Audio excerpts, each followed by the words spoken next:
There's a line. There's a line. We don't understand that. I remember listening to a lecture from Bobby Hemmett a long time ago. It's before I got into contexts about certain things and understanding certain things and bringing certain things in the spectrum. And he said there's going to be a time where the line of the space of the reality that is in, reality itself, is going to shift, and then the spiritual is going to become visible. And I remember watching Transformers and getting that information from there. I remember then I started reading the Gnostic texts. We're going to get into a couple of Gnostic texts tonight. And it was all based on everything that's been said at that point has led from learning how to think, not what to think, but how to think. I did a few readings last night. I did a few readings last night, yesterday. And three of the mini conversations that I had, that it sounded familiar. You're going to get to a point where the way that you used to think based on thought, based on what to think, Black Lives Matter, my mother matters, my cousin matters, my relatives matter. All of these things are based upon the relative aspects of kinetic or energy that's always returned. Think about things like when we think about our family. Someone will always say, but we're family. So no matter what family does, we have this thought in our minds, we're always going to get something in return because it's family. We're always going to get something in return because it's a friend. We're always going to get something in return because it's baby father, baby mother, whoever it may be. It's our job. We're always going to get something in return. The relative kinetic energy, through the aspect of kinetic energy, think about the suit, Black Panther's suit, absorbed all of it and he was able to distribute it back out. He was taking in the energy and then reproducing it into another wave. When I think about persuasive thought, and that's what we're getting into tonight. When I think about persuasive thought, the persuasions of the thoughts based on what we are to think or what we are supposed to think, or on that what to think narrative, it doesn't line up, Ashe. It doesn't line up because it's not in sync with how we now think. As you're shifting from your identity through your shadow self to your truer self, you're taking these steps into yourself from your identity, your ego, what you came into this with, to your shadow self, the things that you rejected as you were going through what you came in here with, to your true self, the things that you're letting go that are no longer in relative aspect or relative display for us to live through. We're going into potential. I forgot which one of the podcast episodes that we did it on. We talked about potential. Take the aspect of your job not giving you a raise, your job not giving you that raise or promotion. Potential, based on your potential. Your mother not understanding you, your mother not supporting you, your family not supporting you, your friends are not supporting you. Potential. Whatever it may be at this level in your thought process, that persuasive stream that makes you think a certain way based on what to think, not how to think, is what sets your mind into this space of creating based upon that.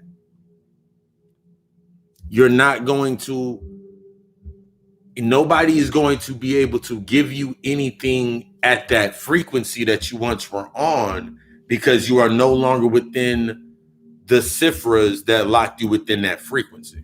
This is all based upon you coming into your aspects of healing yourself, doing that shadow work, doing this ongoing work for yourself, taking your shit serious.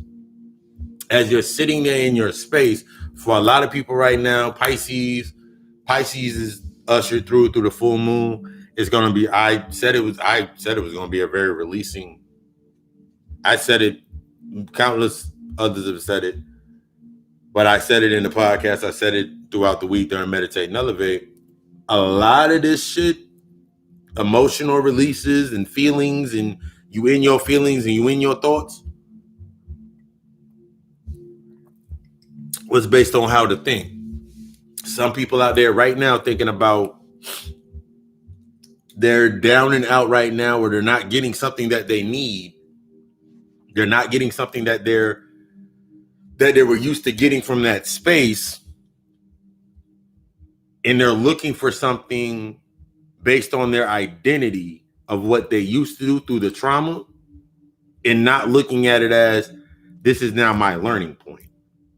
This is now the point where I need to learn from.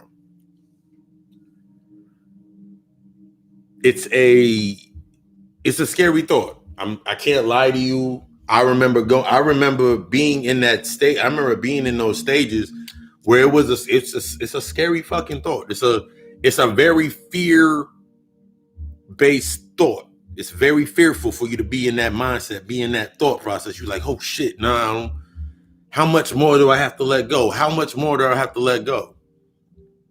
Take the aspect when you was in that relationship, where that relationship, whether it was the relationship with your mother, the relationship with your father, the relationship with family, friends, whatever it may be. How much more do I have to give? How much more do I have to give? And then you get to the end of the relationship and you're like, I gave you everything. I gave you everything. Think about that.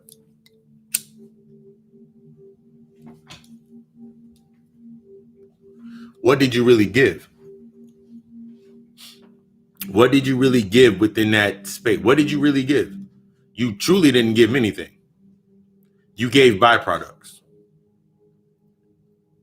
This one aspect that always triggers a conversation is whenever I'm seeing posts about, I made a post yesterday. I made a couple posts yesterday, but I made a post yesterday about stop looking for the byproduct and start looking for the aspects of potential for your creation.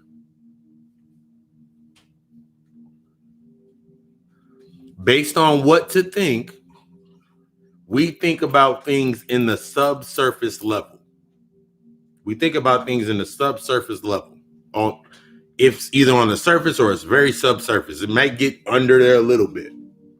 And we'll think things like, I need shorty. We think about nurturing from the feminine aspect. We think about nurturing being, got to be able to cook, got to be able to clean, got to be able to do these things for me. And we think about from the masculine aspect, we think about he got to be able to pay some bills. He got to be able to do this, this, and this. He got to be able to pay these bills. And then that gets warped because I don't need no man and I don't need no bitch. Bitches all need money and niggas ain't never got no money. There's niggas running around right now, they food dudes.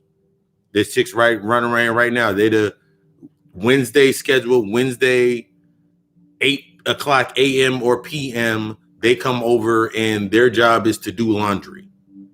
There's a chick right now out here doing laundry for her dude on her designated day to be with him. There's a nigga out here right now thinking he's doing the most, taking some chick out right now, and he's her food guy, 8 p.m. food guy, her dinner date for that day. He waiting to be taking pictures. He think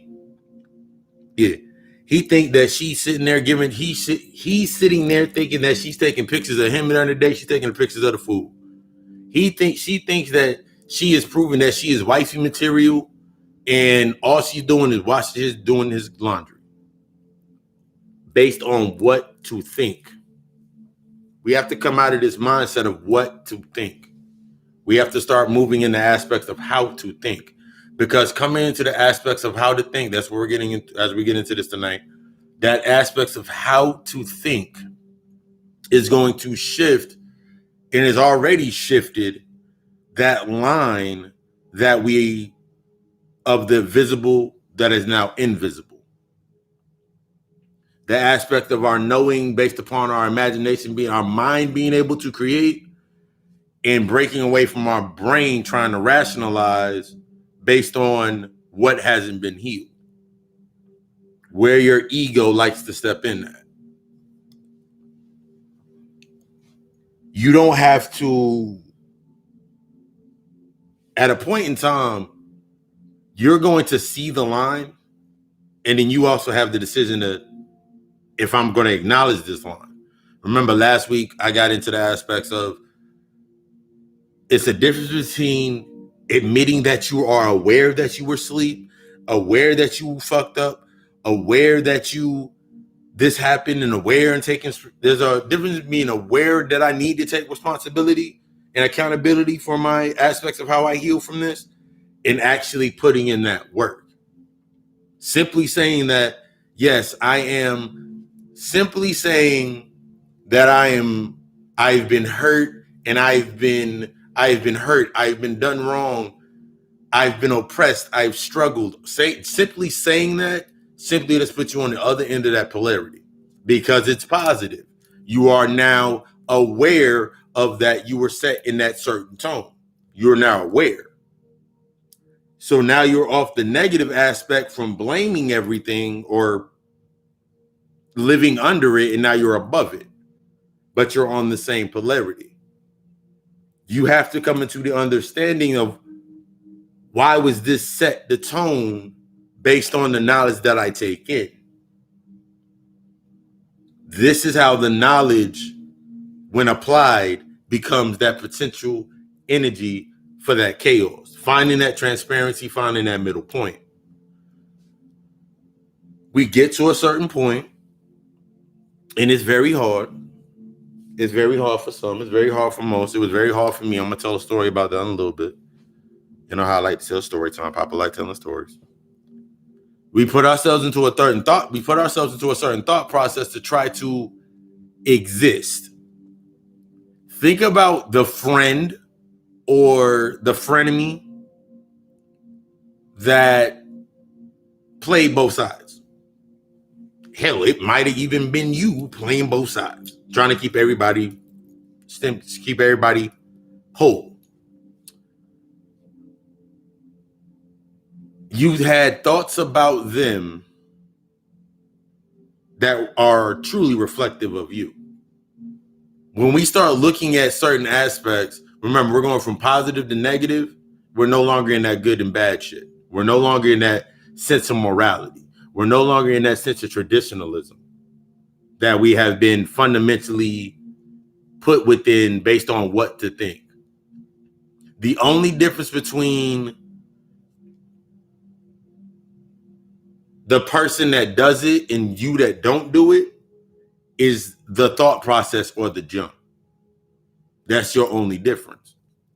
You can look at something that can be in the most horrible way. You can look at something that shit that looks horrible. I can never see myself doing that. Why not? I can never see myself putting myself in that position. Why not? I cannot see myself doing this. You shut yourself down every time that you say you cannot see yourself do something, because it's not in the aspect of you doing it in the physical aspect of you going through the motions. Some people do go through the motions, some don't. It's about you being able to visualize that point to have clarity and transparency within that position. It's all about that aspect of coming into the clarity of that position. There's things that someone can sit here and say. That's like me sitting here saying, I remember and this goes into the story. I remember there was a point in time where there were things that I would say to myself that I would never, ever do. There was things I could not do. There was things I would not do. There's things that I would not portray myself as in a certain position. And it was based upon not really understanding what that symbolized for me. It's like me sitting here with my nails have grown. I have a beard. I got locks. I'm wearing stones. I got my crystals. I got my pieces. I got this tapestry sitting behind me. There was a point in time in a parallel where I cannot see any of this shit coming into fruition. The things that were within, but then this is where that what to think kicked in. What would my people think? What would my people think about me being or doing anything that I'm doing? What would my people think? And then that narrative went into my mind based on trying to make sure everybody of my people were still good, because I was looking for something to create within that space that made me feel closer to what I was doing. I was doing the work, but I was doing it to maintain my external state of being. I was doing the work. I was everything from going to my job every single day, making sure my mom was good, making sure my sisters and brothers was good, making sure certain family members, making sure friends was good, stifling myself to allow others to try to catch up. But I noticed as I kept doing this aspect over and over and over again, yes, I had the restart value like that. I was so efficient. I could slow down and allow others to catch up. But I was noticing after a while, others weren't catching up. They weren't doing what they needed to do. I got to that point in time, this is about 4 or 5 years ago. I got to that point in time to where I literally had to start saying, I got to start letting go. That weight in that space, because I stopped going in the aspects, this even when that unconscious narrative, I stopped going into the thought process of how to think, what to think, and went into the process of what to think. No, I said it. Yeah. I went out of the process of saying what to think. Oh my God, what would they think about this? And what are they going to feel about this? And what are they going to feel about this? And then I started going into the aspects of saying how to think. The first aspect was, how can they think about this? I remember my first time opening up a book. Not my first time opening up a book to read. I'm talking about my first time opening up a book to actually like diving into the knowledge of ourselves. And I remember I'm just sitting there reading. And one thing kept going through my mind, and it was my pops and like every other old head that was in the church aspect. You got to read it with your spirit. You got to read it with your spirit. Even at that point in time, reading them books, that shit still didn't make no sense to me. Because no one gave me a concise understanding of what the spirit was, what my soul was, what none of this shit was. No one gave me any retrospect about it. The only thing that most of us knew was you were born a sinner and all of this shit. Yes, you were born a sinner. You were born without a lack of knowledge. Sin simply means a lack of knowledge, missing the mark. That's all it means in the most depth aspect we're doing. So yes, you were born into a space where you were off the mark of yourself. So you went through a process with your identity being built and put together based on keeping you further and further away from your truth of yourself. Your imaginative aspect, your ability to, I don't even have to, the ability of not what to think, but the ability of how to think. I simply can think it. That's like, take the aspect of when you were little and you put a towel around your neck and you could jump off the fucking couch. For us, we was climbing on top of refrigerators, but we was climbing on top of higher shit, jumping off shit. Think about that aspect. You didn't think about what to think. Your mind was set to how to think, because being how to think is how your mind works. How to think is how your mind works. What to think is how your brain works. The brain and the mind are two different aspects. The brain is a reflection. The brain is based on the identity or the ego or one of your eyes. 3 eyes.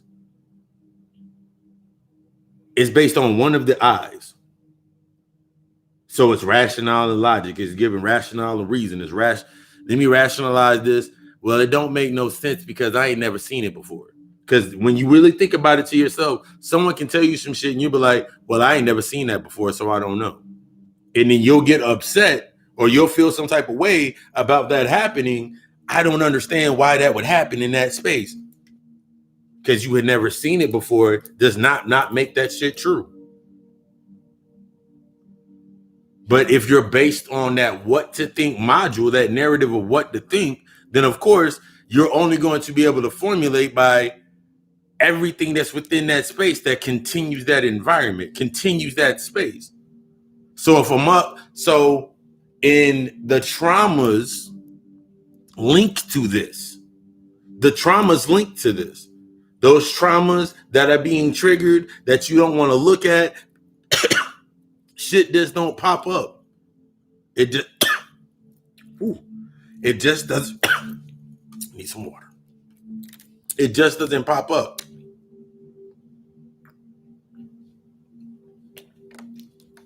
You just didn't get mad at your baby father. That shit was built up. You didn't get mad at your baby mother all of a sudden. That shit just was built up. You didn't get mad at your new boyfriend and girlfriend and fiance. That shit was built up. You have to be able to acknowledge the point of where it built up from. That's what we have to get into. Not based on that what to think shit. Everybody goes through it. Everybody goes through it. Look. Everybody goes through it on TV. That's why they give you that. They give you an external reflection of your conflict. They'll give you the aspect of loving hip hop, whatever show that's in conflict of some shit. And then you'll think that that's how the world is. In the reality of it, it's a bunch of motherfuckers that are old or whatever, that albums are never coming out or it's already came out or their careers on hold. In the reflection for yourself, even when you're looking at these things based on how to think, how does this relate to me? How can I see this differently? This is one of those things.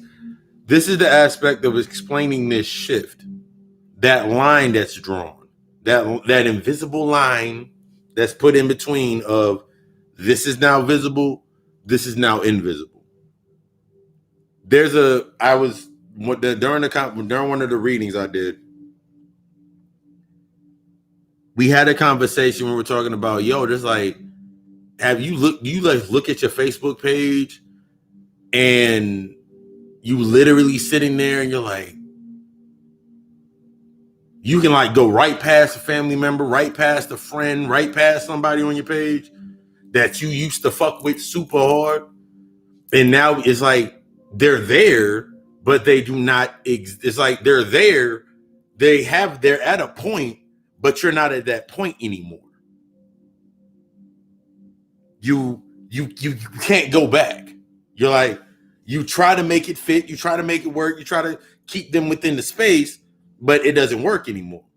This is an aspect of you shifting out of you. This is your aspect of shifting out of that reality that was created based upon your identity, and you shift it into yourself. Many different aspects of this is during a traumatic event, you can be sitting there and you don't have a ride to go anywhere. You had your car, you gave everybody rides, or you had the money, you gave everybody rides, or you were in that aspect, you were giving people rides, and you had people around you all the time, and you was always that it person. And then you fall down and you're like, oh shit, I don't have my car, or I don't have my place anymore. I don't have my car anymore. My money's fucked up. All of these aspects come into that play. And then you're sitting there looking at everybody around you like, dang, this is fucked up, man. I was there for every one of y'all, but y'all can't be here for me. Pause yourself. Pause yourself.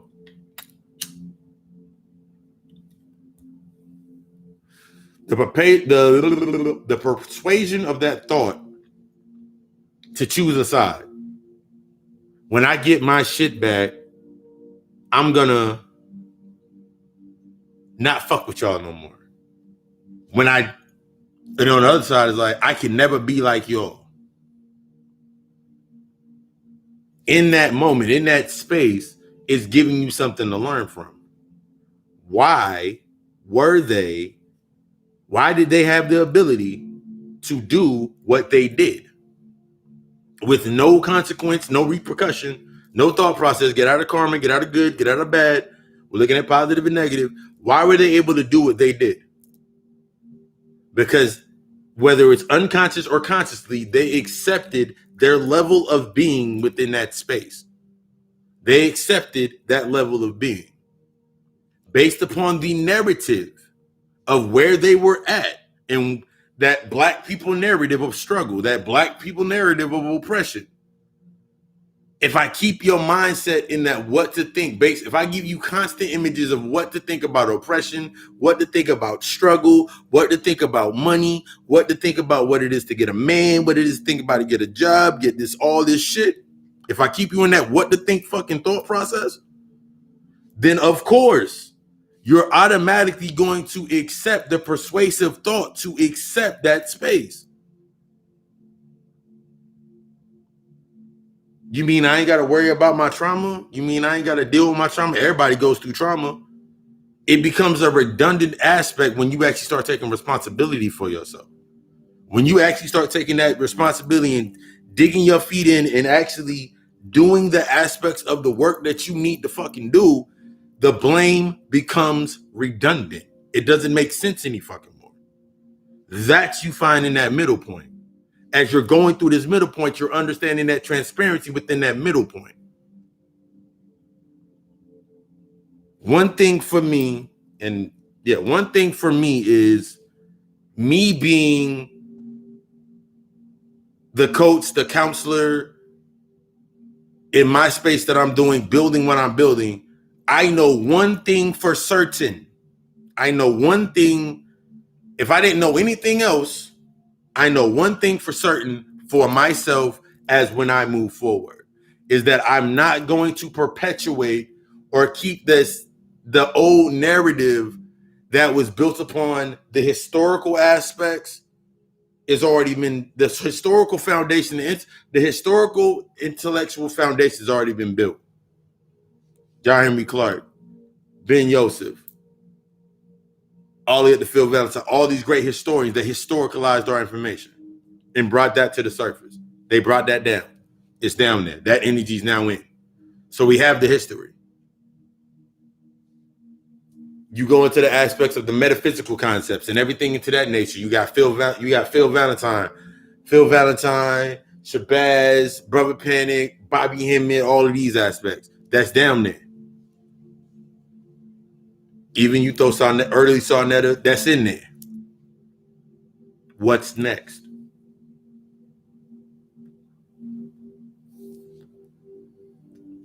You already have the history. You got one side of the history, which is ours.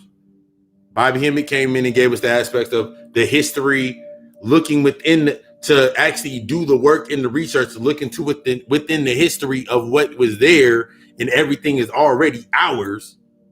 So it took away that contradiction of saying they created this, so we ain't gonna use it. I want everybody to go grab the if you can't find the PDF, I have the PDF for Dirt. I actually found my man's on Facebook. He found the PDF and I got it. You need a copy, I'll send a copy out to you. But that gave you the social engineering of the aspects of where your white man or your problem or your greatest enemy came from. So it told you about the social engineering of how they were engineered into their space. So what other excuse do you have? At this point in time, still to this day, I celebrate COVID fucking 19. They say they about to do another wave of it. All right, cool. Motherfucker gonna be sitting at the house. Either you become the chaos or you get fed on by the chaos. I saw someone put up a post the other day and they were talking about the Gaddafi and he was trying to create cryptocurrency and don't tap into cryptocurrency. Anything that somebody tells me not to do, I'm gonna be like, first, now for myself, I'm like, why? So every time that I look at my cryptocurrency accounts, study the Forex and study these accounts and study, I'm saying Gaddafi the entire time. I'm saying, nigga, I'm about to be like Akon when I grow up. I'm celebrating and championing in because they can't tap into that energy. Everything that you do is tapped in based upon your energy, based on you being able to pull it down.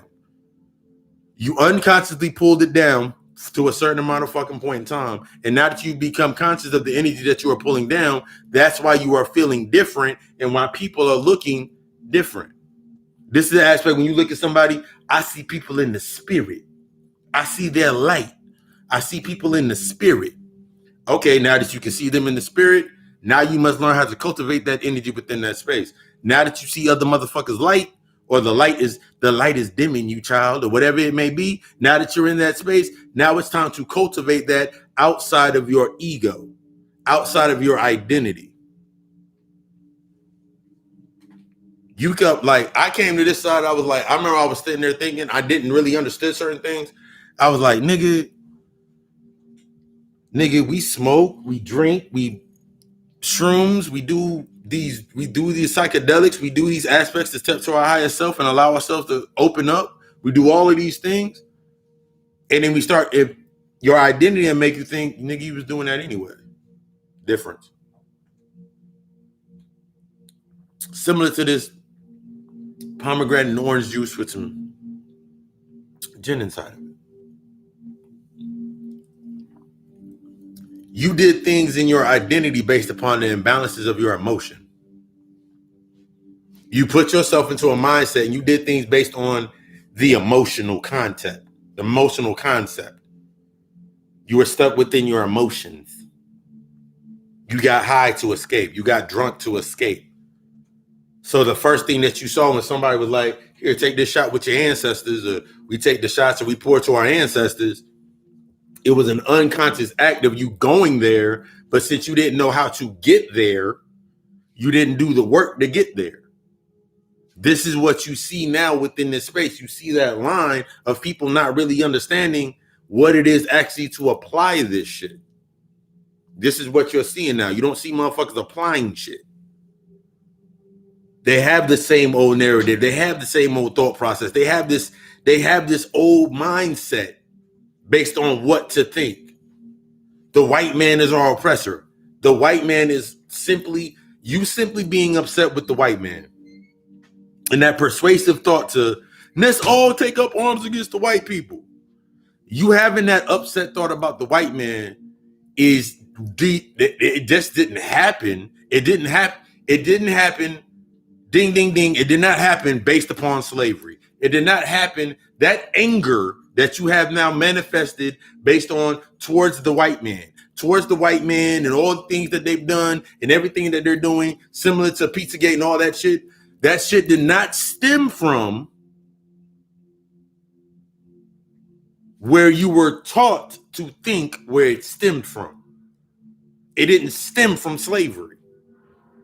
It didn't stem from all the Trail of Tears and all the shit that you were taught. It wasn't based on what you were taught to think, on what to think. It was based upon one narrative only. One narrative that you go all the way back to. You are the creator. You are the original. You are the creator. You are the original. Some are just coming online and some came down here to make a purpose, and but you are the original. You are the divine spark in the chaos. Our biggest mistake in accepting mistakes is the fact that we created them. We ushered in them. We made them. There's constant creation stories talking about creating them. Whether you go to the Torah, the Quran, the Bible, you go to Indian texts, you go to Indian and Hindu texts, you go to the text in China and Asia, you go to whatever text, it's going to give you the same creation story lined up, nigga, we fucked up. So imagine in your mind not accepting your greatest fuck up. Imagine in your mind not accepting your greatest fuck up. Visualize not accepting your greatest fuck up. Now come all the way back to this point right now. Think about everything that you have not accepted and how angry you get. Think about everything you did not accept responsibility for and how to learn based on the aspect of what it was. And then step right here in this moment and point in time right now and think about that. That shit didn't start. Your bad relationship problems didn't start because somebody else. Niggas don't understand me. These niggas don't understand me. You doing it wrong. Because when you come into that bond, that relationship, that bond into that aspect, there's a reason that you came into that bond in that aspect. I said it we did it a couple of weeks ago. You come into a relationship, whatever the relationship may be, it may be a friendship, partnership, whatever it may be. You set the tone of, you start talking about yourself and sharing your life to a certain point. You share your life. You share your life stories to a certain point. I remember when I was in the 8th grade and people looked at me like this. And I remember when I was in the 9th grade and I was scared to dress out in gym. Girl, man, yeah, I used to be scared of that same shit too. You built this whole collage of aspect. You bring all this energy into this space. You're creating this cipher. You're creating this cipher, this circle. Sacred energy exchange. In order to have a deeper understanding, we must go outside of the paradigms of the definition that has been given to us, or the definition that we were taught based about what to think upon. This is the only way to this is the only true way to actually be able to apply and tap into that chaos or that potential energy, that ether, that let that shit burn their spirit and release your soul. So you get into this aspect with these people. You come into the aspect, you're dealing with them. Y'all are based upon, yeah, I remember when this happened. Think about half of the stories that you told motherfuckers about yourself. And that's what the negative things that you talked about were the things that created the bond. The positive shit was a reflective point. The negative aspects of what you talked about, that's why you sell your flaws. Your positives, you ain't got to sell. You ain't got to do shit with them, but you sell your flaws. You sprinkle your flaws into shit. You sprinkle your flaws into the blunt. You sprinkle your flaws into the blunt and hope they smoking and they get a connection to it. You do this back and forth over and over and over again. You stepped up, you're doing it based upon your identity, your ego and your identity. So you're telling these people all of these things about yourself in hopes that they're going to accept you. We're going to go to the aspect of a relationship. You get in a relationship, you ignore red flags. They ignore red flags because you ignore red flags for the fear of rejection. No one's going to accept me. And then you get together. Y'all have sex. Y'all do the ritual. Everything that comes up from that point in time after you guys have created that bond, you create something. Everything that comes up based upon that creation within that space is the truest aspects of that person.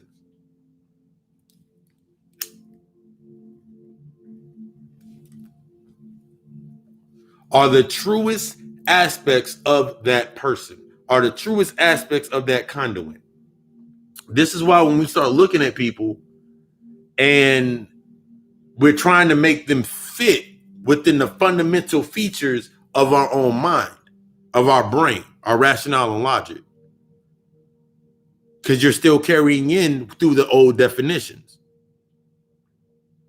So you're thinking about friends being someone that's supportive, but then you're not having the aspect of thought to go to the other side. What am I supporting? You have to be able to build this transparency. It gets cold.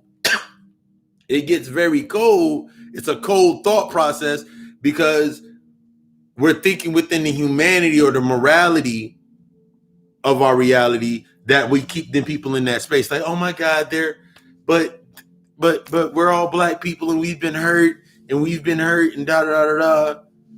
Why would I want to keep hurt people around me? If I have the understanding that hurt people, why would I want to keep the narrative of hurt people around me? Why would how would I be able to sustain an environment of hurt people? The only way that I can sustain an environment of hurt people is, one, not initiating that there's more than one aspect of myself. Because there's multiple aspects of yourself. When you step into a situation and your mindset is stuck on, I can't do right, and I can't do this, and I can't do that. You sound like a narcissist, but I went into that narcissist this week. You're only acknowledging one I, one part of self. That's why the biggest thing whenever I do a guided meditation, I'm guiding somebody through their aspects, and we're doing that, we're having that talk. I say, okay, first we're going to go back to the 21-year-old you, for example. We're going to go back to the 21-year-old you. We're going to go back to where it began, where it all boiled down to. And then we go back to their inner child. And we go through this process. We go through this process to help them acknowledge and create the spaces for the three separate parts of themselves. Their identity or their ego is what we're trying to destroy. We're trying to get to their shadow to get to their true self. There's traumas on both sides of this polarity of this aspect of your shadow self. The shadows of what you have rejected, and the shadows parts of yourself that you've neglected. The parts that you neglected lead you to the true you, your inner child, the inner part of self. The parts that you reject are the things that keep all this shit going. The parts that you reject. So let's go all the way back to that thought process of thinking about your greatest mistake that is on your shoulders. It's a burden. It's not really even a burden anymore. It's only a burden because you haven't acknowledged it. Was that you created something back then that you have been fighting against, and it's a part of you. When it breaks down into the aspect, it's the refracted aspect of you. You set the tone and put yourself into that space. It's time to actually accept it. This is something that a lot of people don't like to fucking expect. A lot of people don't like to go to that point. But you need to go to this point in order to take yourself to that, to truly evolve, to truly elevate, to truly become enlightened. That line that's showing up. There's people over here there's people from 10 years ago that I ain't talked to since 10 years ago. There's about 3 people I can count on my hand from my beginnings, that I have conversations with now, that I've worked with now, that we've done work. We've worked together now. 3. Everybody else is still over there. They're still there. They're walking around in the dead space. This is the aspect. They're within relative energy, or they're within relative or kinetic energy, already used energy. I can't do anything with already used energy. If I'm constantly charging myself, I can't do anything with recycled energy. My energy has to come from the aspect from the chaos, above that line. I'm in the aspect of above that line. I'm in this aspect of chaos, the chaotic energy, that chaos being generated from this space. So how can I come down to this space? I understand why this exists on this side, and I understand why they're there. I understand that there's traumas, there's the symbols that they haven't broken down in their life. There's codes in their shit that has not happened in their life yet. Maybe it hasn't hit them yet, or maybe they haven't came to the point. Maybe it hasn't hit them yet. Maybe this ain't their cycle to hit it. whatever it may be, I have an understanding of, oh, that's why they're at where they're at. That's compassion. I got unconditional love for all of them. I want the best for all of them. I want the best for all of them within the space of their environment where they're at. Period. There's nothing else. I can see why they're where they're at. I can see their point of view from where they're at. And this is the in-depth parts of your shadow work when you're learning to forgive. If you still can go look at, if you look at your baby father or your baby mother or whatever it may be, and you still be like, I just hate your ass. Why do you hate them? Hate and fear are lacks. Fear is the love and fear are the only two emotions. Every other thing is a byproduct of those emotions, which become your feelings, your personality traits. Why do you hate them?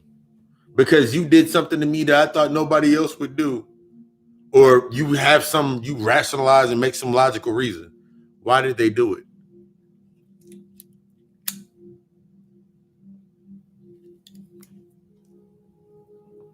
Why did they do it?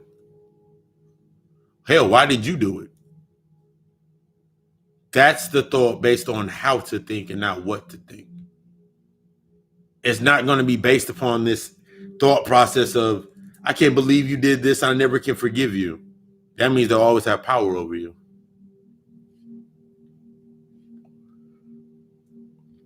That means they'll always have power over you. I forgave the Tamahoos a long time ago when I realized that the first time I forgave the Tamahoos, I was like, nigga, those are my kids. I made a fuck up. And then as that clarity came into that space, I was like, nigga, that makes sense now. That's why they're always copying our shit. Because, and I went deeper than, because they have no culture of their own. Yeah, you're right. But it's deeper than that. That's why they do everything we do. That's why they appropriate. That's why they need us. If I sat here right now, if we sat here right now and said, we're going to build a community, a township,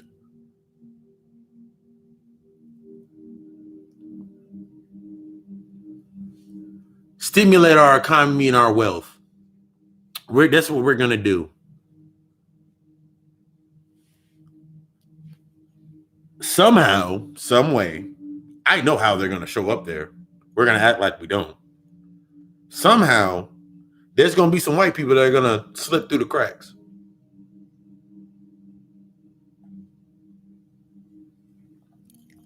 They're going to be invited to the cookout or to the party. But they understand our pain. These are different white people. They understand our pain. In my mind, I can no longer rationalize the old thought process based on that contradiction. There's some good white people. There was that famous interview with Muhammad Ali. He was standing up there. I think it was on the BBC network. It was like, he said that shit so fucking, it made so much fucking sense every time. He was like, if there was a ton of rattlesnakes coming down this damn line, and some of them rattlesnakes meant good, do I let them all in? Or do I close the door and keep them all out and see what they're going to do within that space? Sometimes you got to let motherfuckers stay within that fucking space to see what they're going to fucking do. Because it's easy. It's easy for someone to say, I understand you and feel your pain based upon trauma. It's going to be easy for you to connect to them based upon your trauma or your pain. It's going to be easy for them to change because change is inevitable. Change is not some shit that you got to do. It happens automatically. That is an automatic byproduct of your evolution. If you evolve, change is going to come naturally. If you repeat, change is going to come naturally. So doing that, I've changed shit, that doesn't do shit. It doesn't do anything. Saying you change doesn't do anything because that's a natural, reoccurring aspect within kinetic energy. That's going to happen naturally. Like if someone punched me in my face, my eye is going to change. How I heal my eye, that's going to be my evolution. What I learned from getting punched in the eye, that's my evolution. What I learned from the aspect of what the hell I went through in that trauma, that trigger that hits that trauma, that's going to be my evolution. Not the aspect, but we all can change and we're all just humans. How the fuck can you take in the information and not use it or apply it? If it doesn't fit that space, you just wanted to survive right there. It sounds good right there. Mankind, human, you. What you're to become. Mankind is the grafted aspect of the behaviors and the intellectual, the de-evolutionized behaviors and intellectual property used to create this social engineered aspect or this cipher that's connected to. So they can change on multiple different fucking ways. But that change is not meant for you to be like, see, this is a reason for me to stay here. That change becomes a distraction. When you're looking for change in others, before you look for the evolution within yourself, you're only achieving to the distraction. That's like if right the fuck now, and I mean right now, if my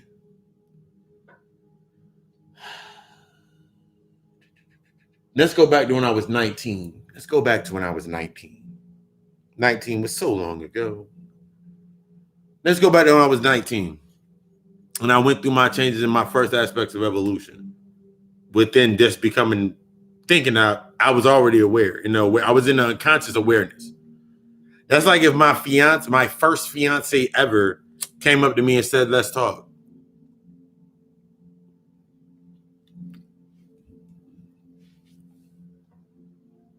I'm different now. My energy's different. I see energy. I see differently. I envision differently. Everything about me is different. So the way that I approach this situation, I'll be like, nah. Because the first thing a person is going to bring up is based upon what was in that space. I know we had a hard time, and I know this happened. And I know you probably haven't forgiven me. They fishing. I know you haven't forgiven me. I know you probably haven't forgiven me. You've been holding on to that all this time. No, I forgave your ass a long time ago.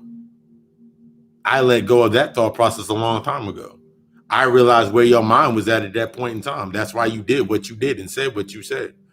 How you maneuvered within that space. Through that, I've learned. Through that understanding, I've came into the realization and learning of myself. Oh my God. Through that aspect of time, I've learned and evolved past that point. So you're saying we ain't got no shot? Nah. The longer that you stand into your space, the longer that you keep your power. One thing that happens for a lot of us in this aspect, that persuasion of thought, is we feel that now that we have this information, when we wait for, since we're still stuck within conflict, we look for reasons and we look for the positions to take that stand to initiate change in others when change is an inevitable concept. It's already inevitable. Change happens regardless. If I was sitting here right now and I sat here and was like, if I was sitting here right now and somebody was having a conversation with me and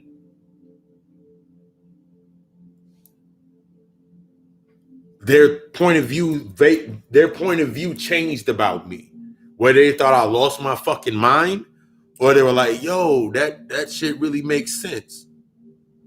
That's change. That's inevitable. Either they're going to keep thinking the same thing they were thinking, or they're going to think some other shit. That's all that means. And the reality of that aspect is what they do with the information after it's already. It's what they do with that seed to nurture that seed that was dropped off. And that requires the separation in the space, which goes into the aspects of that relative nature of staying in tune to people that no longer serve a purpose in your life other than the escape point. 1 second.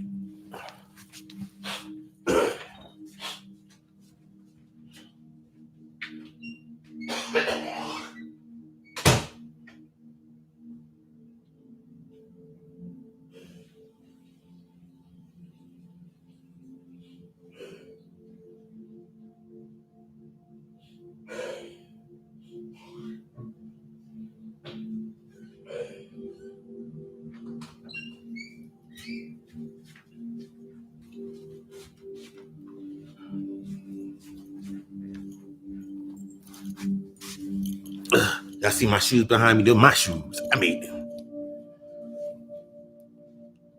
The aspect of competition. No one around me now. I don't compete with anybody. Everybody around me is in their lane. Everybody around me is in their space, doing what they need to do as they need to do it. Everybody around me is true of heart, or coming into their true of heart, their humble of their heart. Everybody's in a position to fucking win around me. I'm aligned with that energy and that aspect.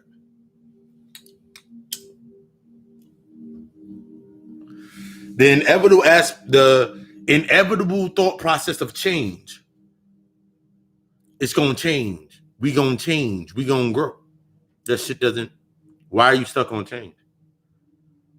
Change is martyrship energy, kinetic. Hope is a kinetic aspect of energy. It's based on one side. It's a polarity-based energy. It's based on what you get to put into it to say you can still hope. To help that you can. I hope that one day they get what's best for them. I wish that one day that they do this. I wish for this day. That's the entire narrative that's been used to maintain this space, to maintain this entire realm. It's been based upon these narratives, these old definitions that when you get to a certain point in time, it don't make fucking sense no more.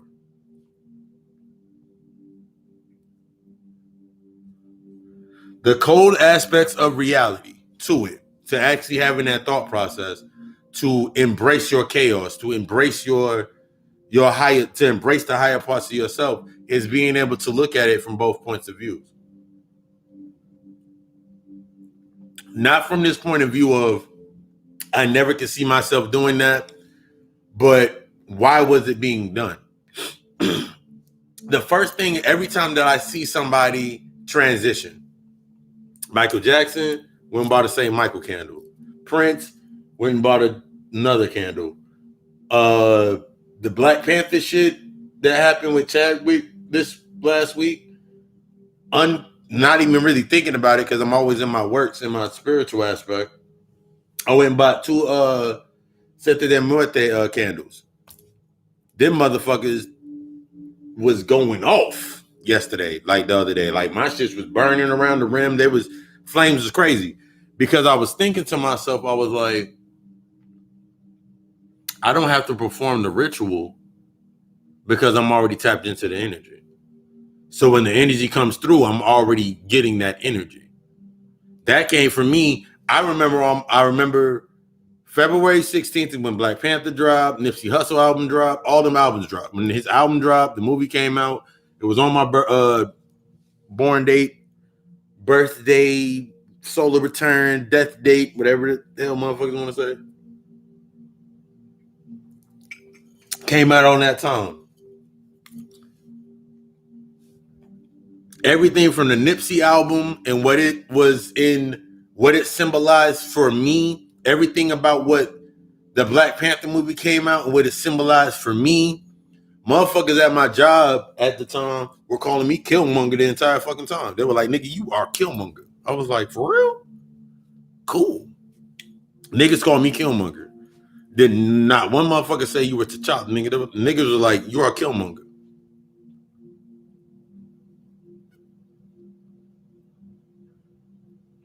I remember when the first time I actually watched the damn movie, and I was watching this deifying of going against the system and being the bad guy to the narrative of what we need to do for equality, separation, and all this aspect.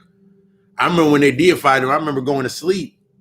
I remember going to sleep after I watched the movie at my on my laptop the first time while I was on Netflix. And I remember that happened. I was like, nigga, I remember I felt fucking supercharged. The elements within this space, understanding that everything down here is meant to be fed from. Either you're feeding from it or it's feeding off of you. One of the two. The situations that you keep coming in, the arguments that you keep having, somebody's going to feed off of the argument. It's some motherfuckers are so far detached from their true self or the understandings of their true fucking self. They come into this space and you're not understanding what you're doing. You've been doing it unconsciously. Now you're still doing it. I remember I used to say a long time, was like, motherfuckers go out drinking, celebrating their failures. I always remember when I just kept saying that shit over and over again. Niggas is just celebrating their failures. Niggas is just putting energy into their failures. You going out drinking every fucking night, partying every fucking night, celebrating failure. But then I took it to the deeper aspect I'm sitting there like, I pour my alcohol, pour my drink, I take my shots, I spit my shit, go through my aspects and what I do for my space when I'm cleansing myself, tapping into my energy before I do my meditations, anything, my disciplines, what I do, what I need to do for myself. Before I do a reading, before I set up a session, before I do a consultation, whatever I'm doing. And I was like, there's something I'm supposed to be learning here. All these motherfuckers are sitting here celebrating they're going into an aspect of celebrating something, or their mindsets within the thought process of, I remember the last party I went to one of my man's birthday parties. He was like, I talk to you when we ain't drinking. But this nigga kept coming back to me the more that he drank. Me understanding and being able to bring the interpretation like, oh, the spirit will keep bringing this nigga back to me. He don't even realize it. To express the things that are on his heart. He don't even realize it. Continue. This is where you're at within your space. If you're out of balance in some way, shape, or the other, something's out of balance. You've come to a point right now that the shift is forcing you to be able, the source, you said that you are a god, you said that you were a goddess, you said that you were a king, you said that you were a queen, you said that you were an occultist, you said that you were an alchemist. Whatever title that you want to take on is nice, is fine, is dandy. But as you take on that title, you must take on the negative aspects of that title and the positive aspects of that title. How these negative aspects and these positive aspects appear within your life are based upon your traumas, based upon the shit that's going on in your fucking life. It's going to show up to you, custom designed for you. It ain't going to show up based on black people's plight. It ain't going to show up based on black people's plight. That's a byproduct of a byproduct. You feeling some type of way about Pizzagate, pedophiles, and all this shit. California that has made the shit legal. You being upset and feeling some type of way about it. That shit didn't just start from there. Either you or somebody that you know or somewhere in your family or down the line with friends or whatever went through a traumatic experience and are playing that shit out. The reason that you're feeling it from both sides of the perspective, the reason that you're feeling some type of way about it is because you have the ability to see through it. That's the reason that it's affecting you. That's the reason that it's phasing you. You have the ability to see through it. What you do with this ability is based upon killing your fucking ego and getting out of that emotional imbalance. Yeah, we got to stand up in the reality of it. In the reality of it with your compassion. If I'm sitting here right now, if I was out and about and I saw in real time where I could actually do something within that space of a dude going up some chick's head, I would intervene. If I saw a little girl trying to get snatched, I'd intervene. I'm not saying to the aspect of that you wouldn't intervene in real time to what you can deal with. I'm speaking on the aspect of going outside of the aspect of creating in your mind, not your brain, your mind of when I need to look at that and what I need to do next. Because if you're not truly doing the works that you need to do, then you're automatically saying fuck them kids. Automatically you saying fuck the kids. If you're not doing the true works to change this, to terraform a new soundscape or new scape for the children, instead of giving them the same based on thing. Mommy, why are white people so mean? Because they racist, baby. Daddy, why are white people so? Why do cops do what they do? Because they're white supremacy. Stop giving these fucking kids the same fucking old narrative. If you don't know why, stop giving them what you were taught what to think. Stop giving these motherfuckers something based upon what to think. Force the motherfucker to think. Whether they think that you lost your fucking mind or they thought that it worked for them, it's one or two. It's going to be one or two aspects. Either way, you going to feed from it. If they think that your ass is fucking crazy, you going to feed from the aspect, okay, they think that I'm crazy. It's going to cause separation. If they think that you on to some shit, now you got them, now they're captivated, now you got them in captivity. Now you can keep planting that seed. Now you can keep germinating that seed. But you need to be able to see that shit to move forward, to make yourself the best fucking example. That's the only way that you can judge your success, is if motherfuckers have listened to what the fuck you said and took those seeds of what you took, the seeds or the fruit of your labor of you becoming the best example in order to show them. That's how your kids are gonna fucking show out.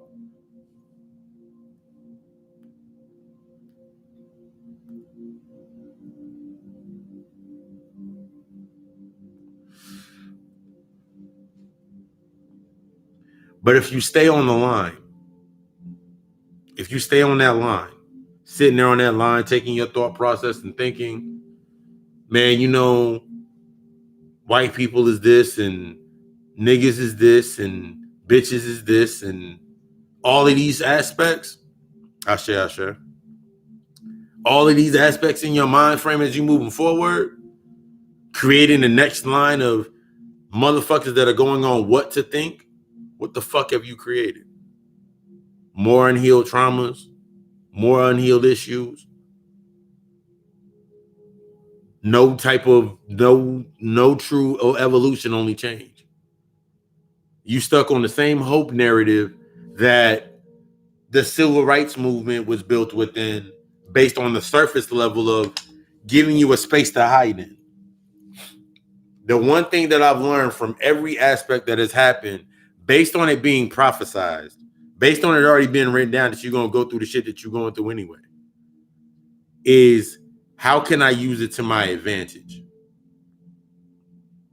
How can I submit myself to the attributes of that ideal space to my advantage? How can I use my job to my advantage? Now, how can my job use me? I know automatically your job's going to use you. Somebody is going to use you. But you control how much usage they get from you. You control how that power structure works. You control that, not them, you. Stop giving your power away. Every time motherfucker hears Black Lives Matter, you want to raise your fucking fist. You want to wave your fucking flag. You want to say that could be my child. Why would you? That's literally the aspect of damning your child. The only true curse word used in that aspect of damning, and is when you're damning somebody or condemning somebody to a certain space. The only true word that can be used as a curse, amongst other, but that's a whole nother topic. You automatically damning your kids, whether you have kids or not. So by you sitting here saying that can be because you're stuck in the persuasive thought process of it sounds good to stay within that space because now I can sustain where I'm at. If I say that can be, if I agree to these terms, what I create, if I agree to these terms,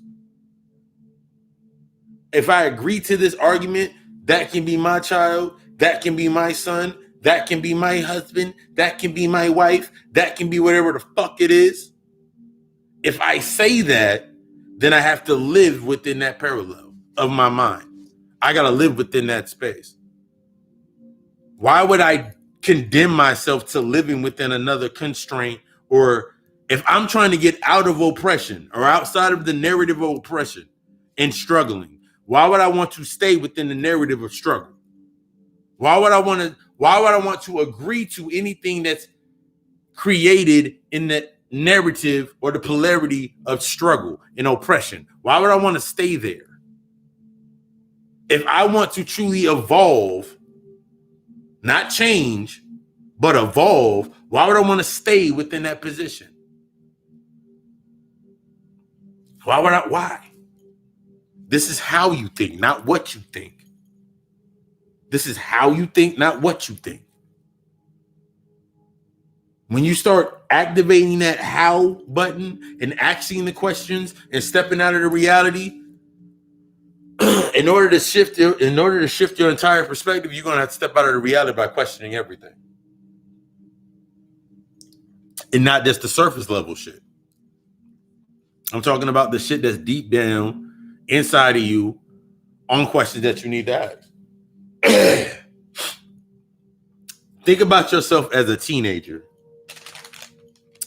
I'll open up my candy. Think about yourself as a teenager. You remember when you were little and shit? Most of us did it. If you didn't, you did it at a point in time in your life. Think about the times when you was a teenager and you was rebelling against your parents. You was questioning everything that they said. You was trying to stand into your individuality. You was in that space. You was challenging the nexus points of your indoctrination where you were at. You were trying to find your individual self.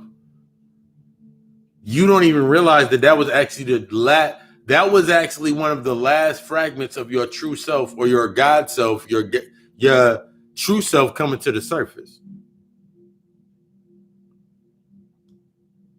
Everything matriculates down here in a physical form. Your lack of control is on the same parallel as somebody trying to have your lack of control or trying to control something came from somewhere. You're wanting to have control and keeping everything concise. It came from somewhere. Where did it come from? Where did you always want to have control of everything come from? These are questions that you need to ask yourself. Why do I want to have control? Why do I want to feel? Why when I have an argument with somebody, I feel good? Why after having an argument do you feel good after having an argument? You get your kill shot off. You shut down the situation. What is this shit that I'm feeling? You having a fucking orgasm, you dumbass.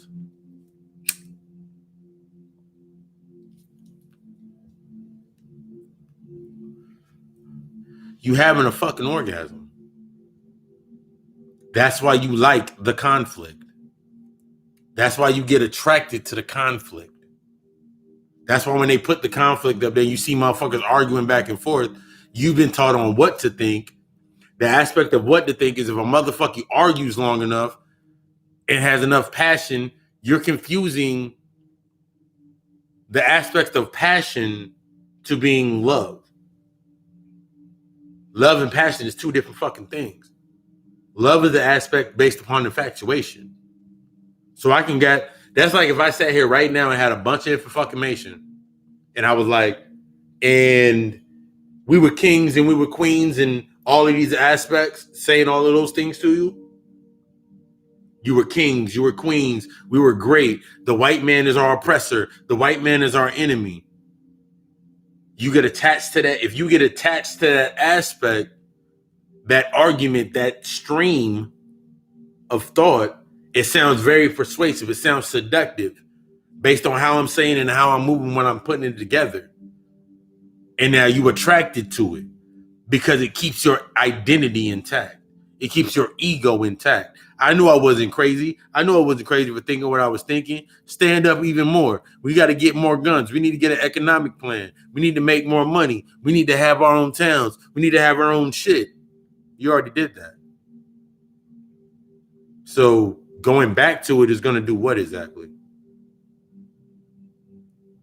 This is based on the thought process of releasing yourself from one thought based on how it was formulated, breaking it apart, and allowing yourself to see it for how it actually is. It isn't based upon this. It isn't based upon this aspect of me sitting here saying, because in the beginning parts of my lectures, I talked about heavy about separation. I still talk about heavy about separation because you need to separate from the old paradigm of thought in order to step into your higher self. The old nexus points that you used to feed within, those are where your identity lives. That's where your ego lives. That's where those eyes live. By you not acknowledging those eyes, that there's different aspects of yourself, that's like me sitting here. I have the conversation with people, and 9 times out of 10, if I'm not really paying attention or I'm really into the conversation, I'll say we a bunch of times. I say, yeah, we are gods. I say, yeah, we is chaos. I'll say we a bunch of times. Because I'm naturally now within the space that I'm acknowledging I don't have to no longer say my ancestors because I am my ancestors. So I've transitioned to the aspect and the point of saying we, because this is the automaton or the avatar that my light is now within. This vessel is empty. So it can always be filled with the light that I need to put it within it. This vessel is empty. I looked at something today when I was walking in. I was out and about today. I'm actually proud because my shoes came in this week. And there was a lot of symbolism between my shoes coming in this week. These are the Baphomet 11s. I don't even remember the name I put on the fucking website. These are the Baphomets. I'm creating more shoes now. And these are the Trippy Guy shoes. These are 2 pairs of my shoes. These are 2 pairs of shoes on the site Occult Alchemist at my Shopify.com. The symbolic aspect of those shoes coming in after I ordered those samples. I ordered these shoes, sample shirts, and other shit. I ordered that shit back in like April or May of this year.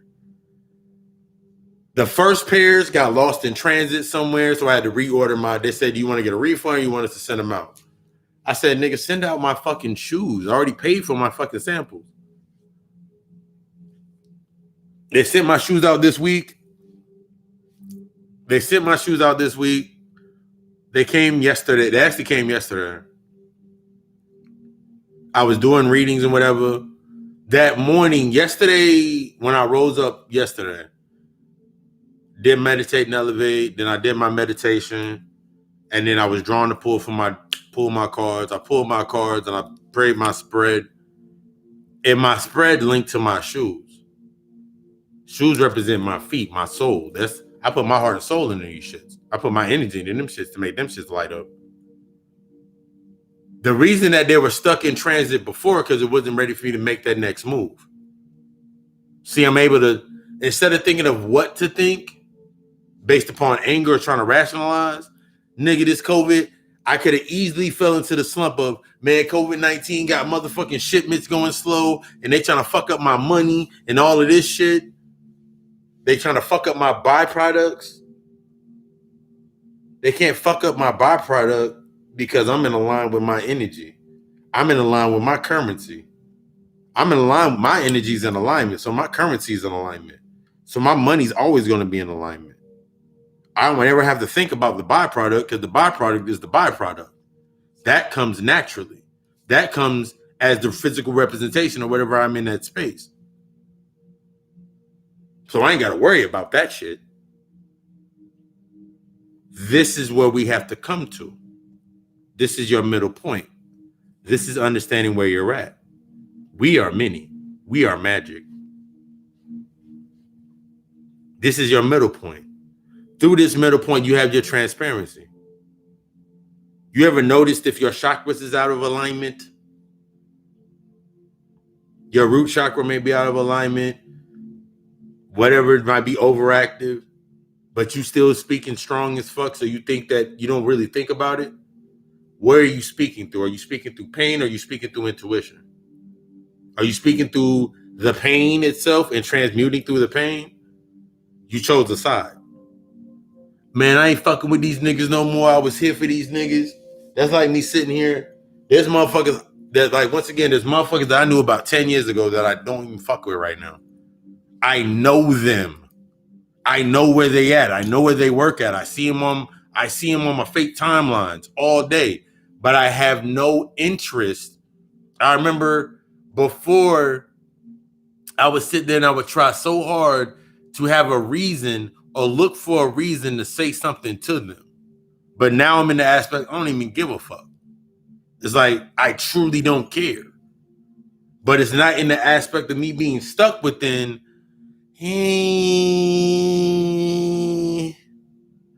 it's like, I don't care.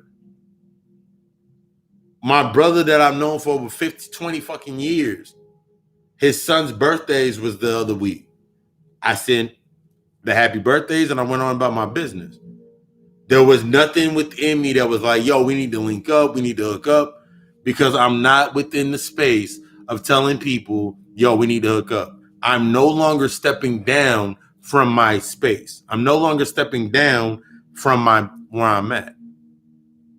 There comes this point in your space, and this is to the ones that are not seeing the light, that do not have that light, that have not got to that light yet. They haven't went through those aspects of the darkness yet. They haven't understood that balance yet. You have to understand that they're going to call you the cockiest motherfucker on the planet.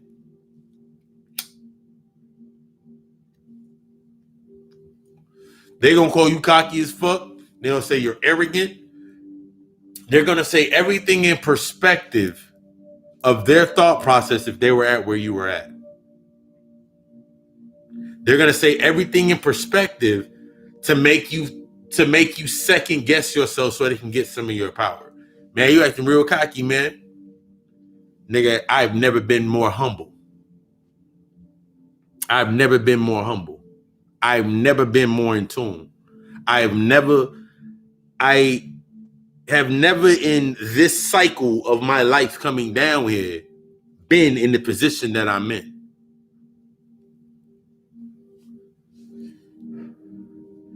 I've never had this least amount of fucking worry, ever. I don't worry. I don't stress. I don't worry. I don't stress. I don't fear shit. It doesn't exist for me. For me, it does not exist. My compassion as being the Titan, as being the chaos being, as we are the legion of those chaos beings. We as in this body of the work that I am now. Have understanding of why they're in the position that they're in. I only can do one of two things. One of two things. My favorite analogy. If I walked into the house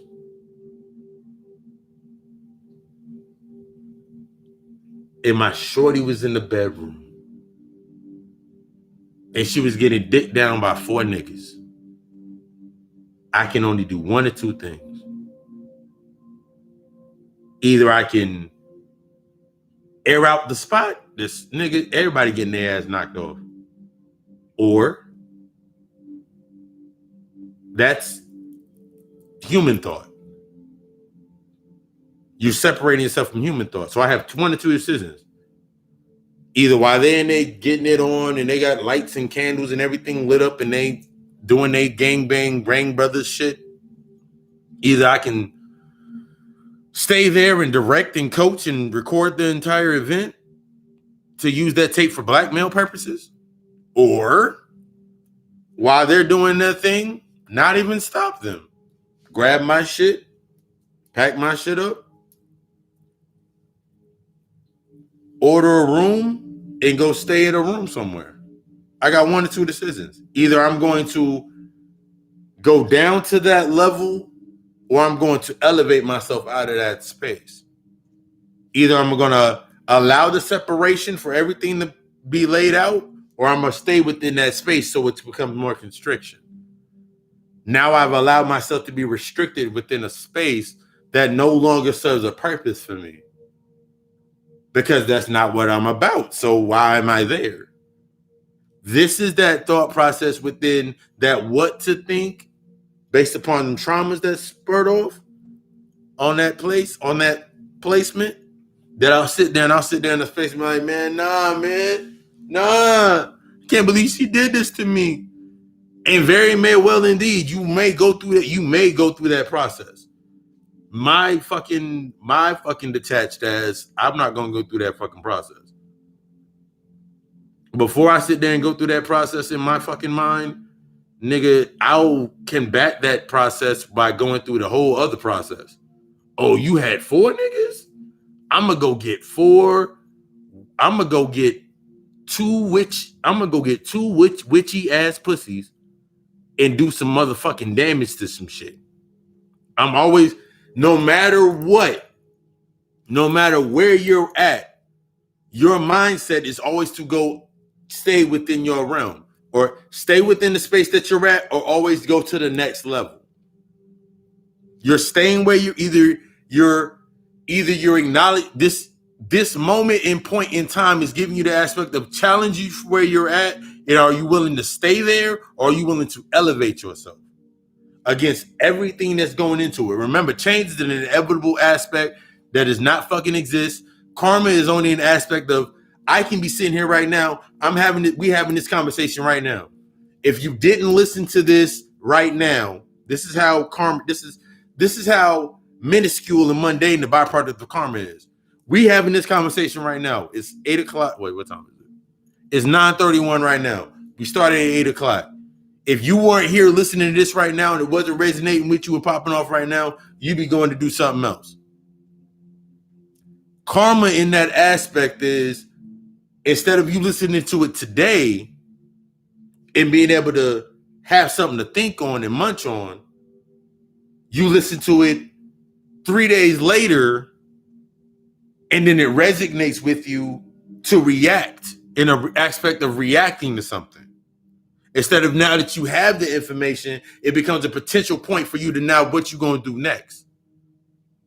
Instead of you sitting there like, yeah, what he said, man, da-da-da. You got one or two choices. What side are you going to hit it from? Are you going to be putting in your work, studying, doing your works, and keeping your mind on your works? Or are you going to go over here and focus on some other bullshit? 2 fucking sides. The how and now what? I'm in the how.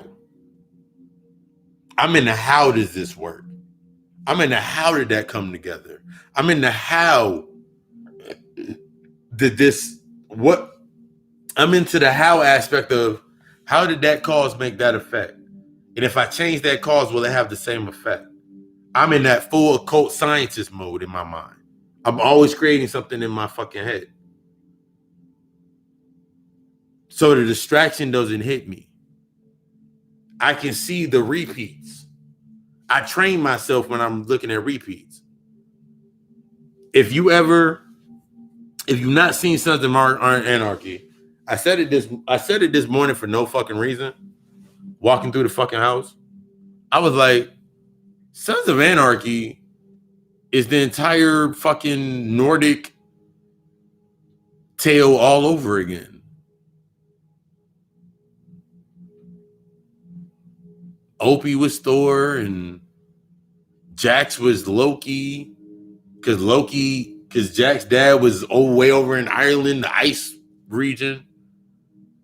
Clay was fucking Odin. His mom was Freya. Nigga, why? In my mind, I'm sitting there like, why the fuck did I even think about that? Oh yeah, because I was watching American Gods the other day and like, damn, I'm seeing the repeats. All this shit down here is for your fucking training.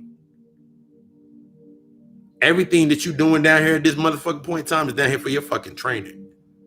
When you get emotionally attached to these aspects down here, for the falsified sense of I can change them, so I have ownership over their change. I remember there was a point in time when I remember when I was at my mom's house one day.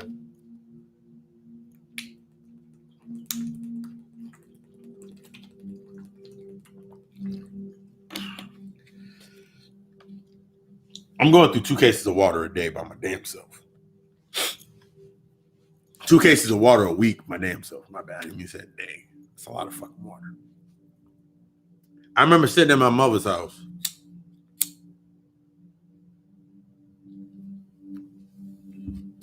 I have all the infinity rings on one hand.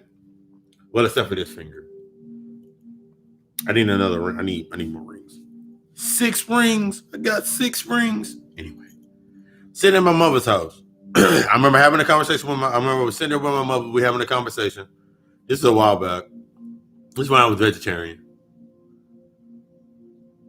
And I remember my sister came in the house. My nieces and nephews came into the house. Her boyfriend came into the house. And the nigga was drinking the black bottle of Henny. That's just disgusting to me. But that's neither here nor there. And I remember he came in and I could tell they recently just had an argument because of based on how he was trying to act nice or he got fucked up or whatever. And I'm saying this for a reason. I'm getting to the aspect of the agreement. And I remember he was sitting there. He was stating the lines of what he had done. He was like, I remember it was because the conversation based on my locks. And he was like, yeah, I'm glad to see you starting your locks. He was like, I started your sister's locks, but then she took them out. Said she didn't like them. And I'm just sitting here listening to him spout off these things about I did this and I've done this and I've done this and I've done this for your sister and I've done this for your sister and I've done this for your sister. And everything that he's spouting off, at the point in time, I'm not really thinking about it, but now I can actually sit here and think about him like, he only spouting off byproducts. Okay, you locked up her hair, but you didn't give her a reason why her hair was locked up. The reason she didn't like it was because unconsciously, perhaps she wasn't in the space to lock up that energy. Did you think about that, sir? No. And these are things that I could have said at that point in time, but like I just chose to be the observer. I was the observer observing the observer. I'm listening to this concept of thought. I'm listening to this false sense of control based upon this aspect of these are the things that I've done based upon this is why you need me to be here because I'm initiating these changes to you based upon that narrative of this is the changes that I've brought. I've brought change, therefore I brought evolution to your life. When in reality, you didn't bring anything to her life because she has not accepted why she accepted you in the first place. She hasn't accepted that narrative in her mind. This goes into the aspect of trying to change somebody. You can't change nothing. You can't change shit on this fucking planet. You can't change shit on this fucking realm. Period. You're not going to change. Where the hell my wand go? There we go. You're not going to change shit on this fucking planet. Period. It automatically does it by itself. If right now, let's use Old Harlem for an example. We're going to use Old Harlem for an example. Use Old Harlem for an example. All those buildings that were not done anything to, nature took its course and changed the entire scape. It took it right back to where the fuck it was. Trees and vines and weeds and all that other bullshit. Your mindset on thinking that you're going to change your mindset, the mindset of thinking that I'm going to change somebody, I'm going to help my people, is only based upon the change narrative. So I'm going to change my people. I'm going to bring them into a certain space. I'm going to do something for them. You ain't going to do shit for them, period. Except that point. Except that point. That's the middle point. Except that you can't change nobody. Because if you change the way they look, you change the lesson plan. You don't, just because if your mindset's stuck on changing someone, then you change the way that the lesson is going to be given. All you're doing is changing how the lesson is going to be formatted to you. There's nothing within me that's going to change. I'm not going to go change my mother. That ain't a thought process in my mind. The reason my mother is in the position that she's in is because of what she accepted. Or what she was the reason my mother is where she's at is because she is aware of what she accepted, but she is not accepting what she has accepted. That's why every conversation that me and my mother had in the earlier ons, she was like, your pops is being crazy again and doing these things and doing this right here and all this. And I remember I used to be so emotional, but like, Mom, I'm trying to get this together. And I'm gonna have you come stay with me, da da da da da. And I'm gonna do this, and I'm gonna buy you a house. I bought my mother a fucking house. I bought my mother a whole fucking house. No payments. Insurance was taken care of by me. All she had to take care of was the bills. All she had to take care of was the utilities and shit. The insurance was on me. I had that. My mother ended up losing the house. Listening to one of my aunts, her sisters, since you own the house and the house is in your name, you can go get a mortgage out. You can go take a loan out on the house.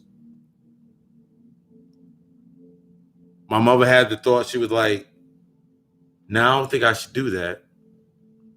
But based on the narrative of where she came from, trying to still be accepted in that space where she was at, based on those traumas, to live those traumas through unconsciously, she went ahead and made that decision.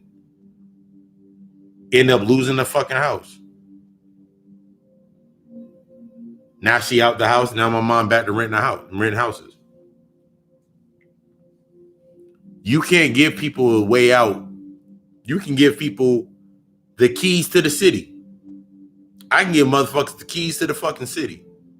I can give it's easy for me to sit here and perpetuate a thought process by giving somebody a spell or a ritual to get them out of, to help them get out of their issue. But yeah, I'll feed from it. Yeah, I can get the energy from it. I'll get the money from it, whatever it is. But in reality, in my mind, my heart of heart, removing burdens off of my chest, all that's going to do is lead them to coming right back to me.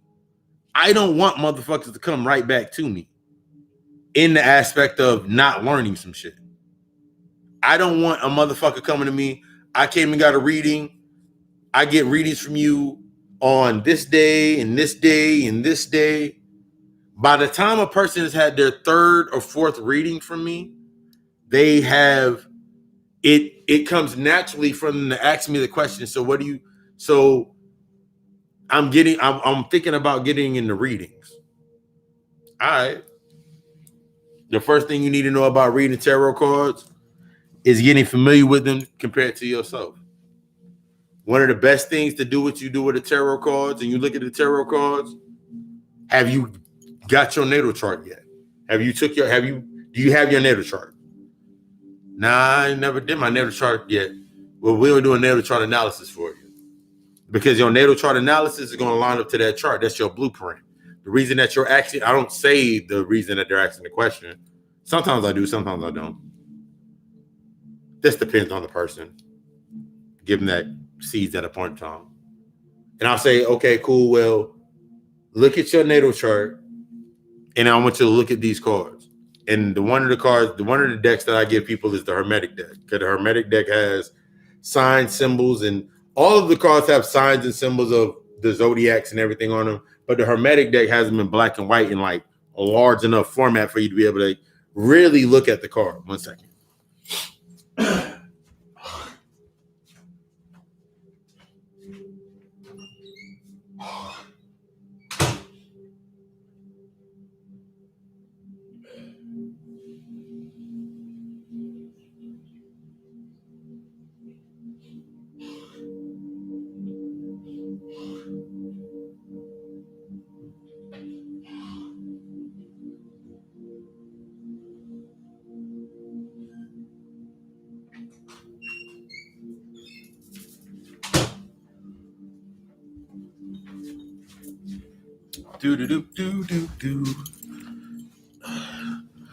If y'all can see below me, the reason I'm on like fucking 10 is because I've literally did my whole aspect of ritual. Like one day when I get the other camera and I show like the aspects, like there's a setup, but whatever.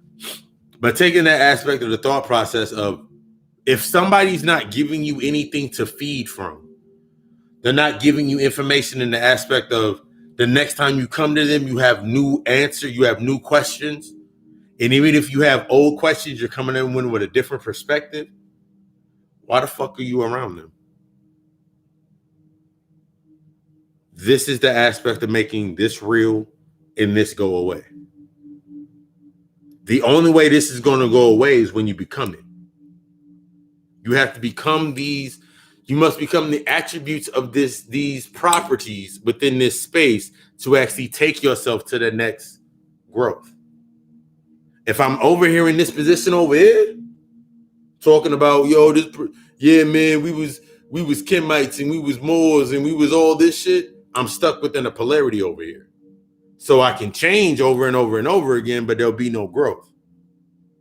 I can flip my shit back and forth. I was a Moor over here, and now I became a Kemite over here. Then I became a Power Ranger or Hebrew Israelite over here, and then I became this over here. So I just kept flipping my faces, but I kept applying the same shit. I kept applying the same shit into these things. I'm not changing. I'm only changing. I'm flipping my shit. I'm just flipping the leaf over. So there's no growth. So by the time I'm stuck within the aspect of time, because I'm stuck within that cipher of time of just changing, time changes shit all day. Time changes shit all fucking day. There's like right now, I can go to sleep, wake up. If this is the most simplest aspect, this is a simple way of thinking about change. When I get done with this, might do some readings tonight. Don't know yet. Y'all want to do some reading? Lucifer Zombies, the Cash App link is in the comments at the top, at the very tippy top. Tap into the, what's called, you want to do a reading, donate, put it up in there. But take this aspect to that mindset. I can go to sleep. I won't go to sleep in these clothes. I got to change my clothes. I got to change my clothes before I go lay down and go to bed. I didn't really do any work. All I did was put on some fucking basketball shorts and took off my fucking shirt and laid down in the fucking bed. I already took the fucking shower. Now what I have to initiate in my thought process is I already took my shower, right? But I took my shower, took the ceremonial shots with the ancestors, with my spirit family. What I'm acknowledging, see, if I'm stuck within change, all I would acknowledge is when I get off of here, I'm going to change my shirt and go lay down in bed. So everything that I did within the evolution to this, the rituals that I performed, those are not taken into accountability. Therefore, I'm forgetting these aspects of myself, what I did to get to this point. So now when I come to this point, I don't realize how I got to this point. So now I can't say it took me this much to get here. These are the things that I went through to get to this point of thought, to this point, this trajectory. Now I'm landing. What am I landing on? Am I landing on my standards? Am I landing within my parameters? Am I landing within my boundaries? Now, if I have a conversation with somebody else, am I having a conversation with them based on my standards and my boundaries? Am I making it normalized to have a conversation where I'm not afraid to be rejected or somebody to tell me, hey, but did you think about it like this? I love when a motherfucker say, well, they don't say it exactly like that. Some do. Some we say it in different ways. I like conversations that have comprehension. That's what I look for. That's synchronicity to me. The more that I see this, the more that I know I'm going in the right direction. The less that I see that, then the reason I know I'm going in the wrong direction. What follows after when I'm going in the wrong direction, what physically comes up in that space? Conflict. What is that conflict? What is that conflict manifesting into? Based upon that narrative of me knowing how to think. What is that? What is this being changed into? What is it being flipped to? Oh shit, she said she was going, my man said he was going to get his life together. He just needed to go get his license. So I took him to go get his license.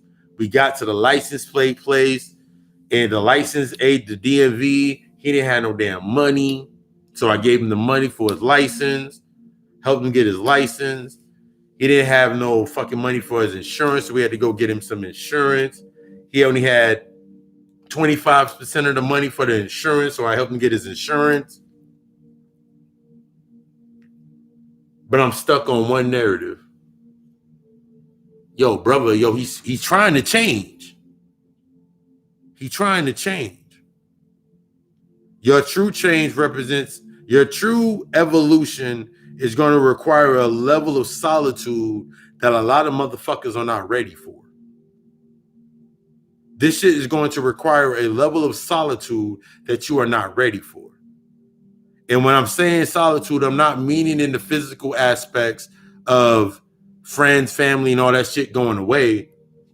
Though in your beginning spaces, yes, that will happen. Every time there's going to be when I'm speaking on solitude, I'm talking about your energy.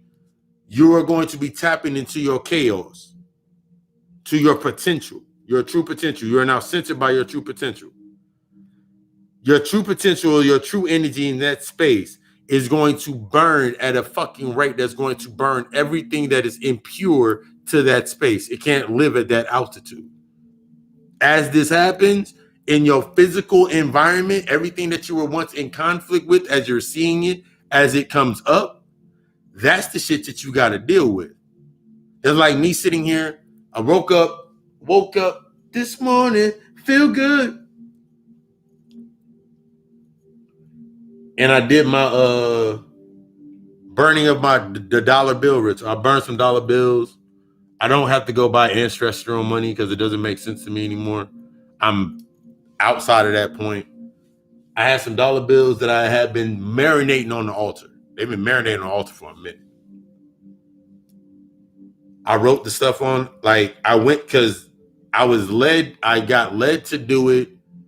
I woke up, came straight into the living room, grabbed my Sharpie and started writing on shit. Not even thinking why. Just writing on shit. Dropped it in my little cauldron over there. I burnt it. My shit burnt clean as a motherfucker. I put a little patchouli incense dust into the bottom. I put a little lodestone in there. Put a little mix of my herbs I be putting on like one of the sets of the herbs I put on candles. Put that shit in there. That shit burned all the way down, real smooth and real easy.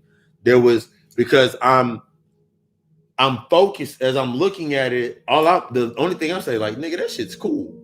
And I'm letting it burn down. There was no stops within my shit. Shit burnt clean. So in my mind, it symbolizes that shit burnt clean. That means any oppositions to me getting to my next level, it's not there. That lines up with when I did my reading to myself and my cards lined up and I meditated. I sat there, I meditated, shuffled through the deck, pulled the cards, looked at the cards, meditated for the reasons of each card, how they light out in the spread, tapping into my shit. Everything that you do is within your space of your true self. You got one or two decisions that you're making your moves on. Either I'm going to make the decision to sit here and keep doing the same old shit, or I'm about to make my next decision to take myself to the next fucking level. Damn what every motherfucker thinks about what the fuck I'm doing. They ain't there yet. That's cool. I can see why they ain't there yet. How can you see why they ain't there yet? Because it's going to show up. Watch.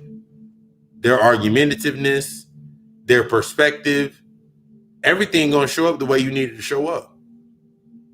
You can either engage into the argument with them and give them their orgasm, because that's all you doing. You get into arguing with a motherfucker and y'all proving points back and forth, and you say, yeah, man, I debated him and I threw up my kill shot at him. I shot that, got that nigga. He can't come to me with the information I brought to the table. So I got him. Yeah, I won. I won that argument. I won that debate. Congratulations. You just had an orgasm. What did you produce after you did that? Get out of that mindset of producing nothing. You shooting off blanks because you didn't produce anything. And what you produced within that space, you can't use because you ain't humble enough to see what the fuck you produced in that space. You ain't humble enough. You ain't humble to your fucking heart. So you can't even imagine what the fuck that even does. So if I can't imagine what it does on one side, how the fuck can I imagine what it does on the other end of the polarity? If I cannot envision it, I can't see one end or the other end of the polarity. So I don't even know what side that I'm on. There's motherfuckers out here right now that have been arguing so much they don't know what side they're on. They don't know what fucking side they're on. They've gotten so used to being the motherfucker talking about, we got some agents out here. I can care less about a fucking agent.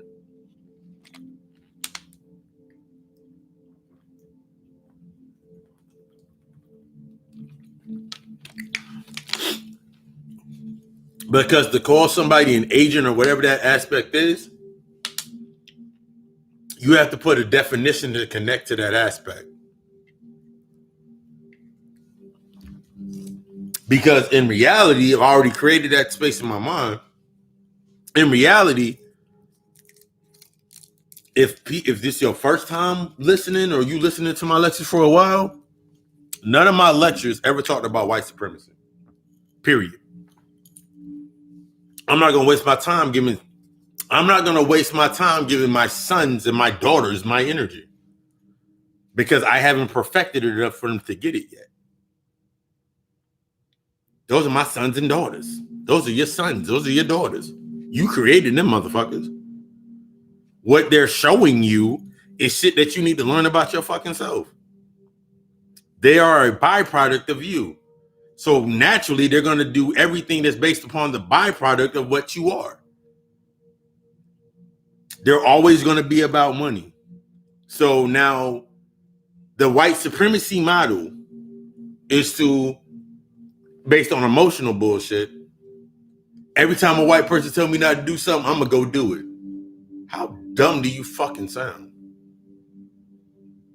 That means on the other end, to defeat that polarity, that means every time some black people tell you to do, don't go do it then.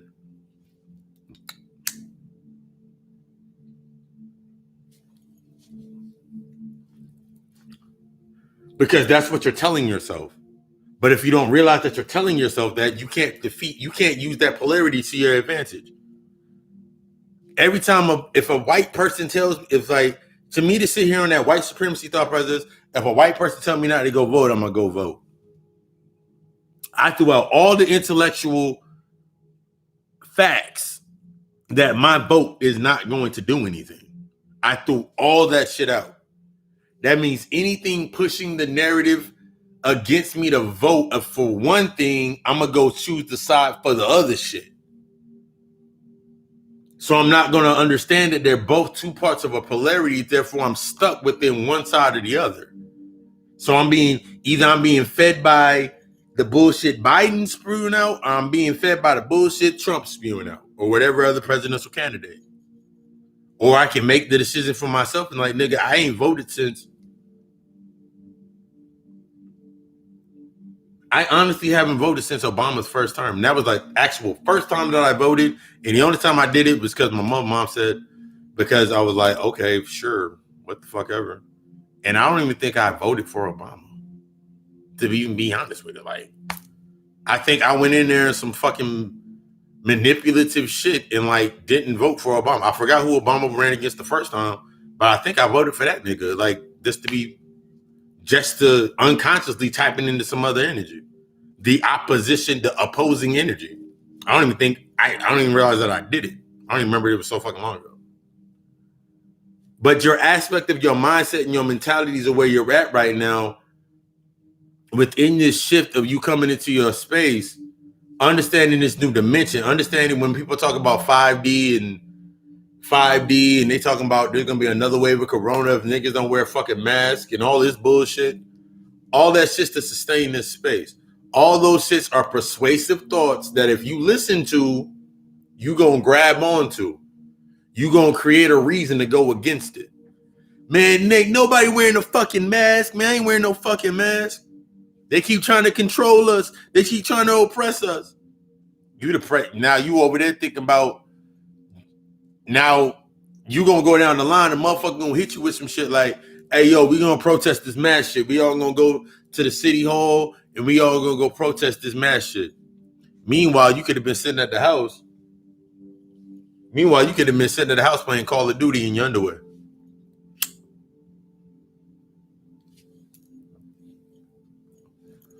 You could have been at your house playing Call of Duty in your drawers while looking at the stock market. You done made a couple call options and you done made a quick $1,000. Instead, you went down to Family Dollar and got a poster board and a Sharpie and some stickers, and you wrote on a fucking sign, we ain't gonna wear no fucking mask. And you stood out there in the hot ass sun for 4 fucking hours arguing what? All your energy got charged into whatever statue was sitting out there. Since motherfucker gonna talk about the statues and the ley lines. All your energy got charged up into something. We all gonna go stand in the grass barefoot. We gonna get back to nature and let Mother Earth God guide us. So now you stood in the fucking grass. Now you grounded somewhere. No, I'm gonna take out the grounding part. You went over there. You standing out there. You ain't got no mask on.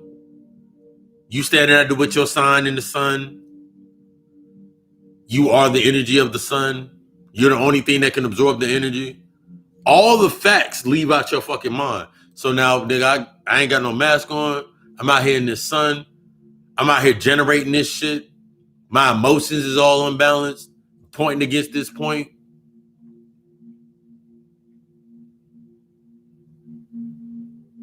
Here comes some Tamahoos walk through, and here comes some white people. They come in, and then now they standing with us, the refractors of your fucking energy.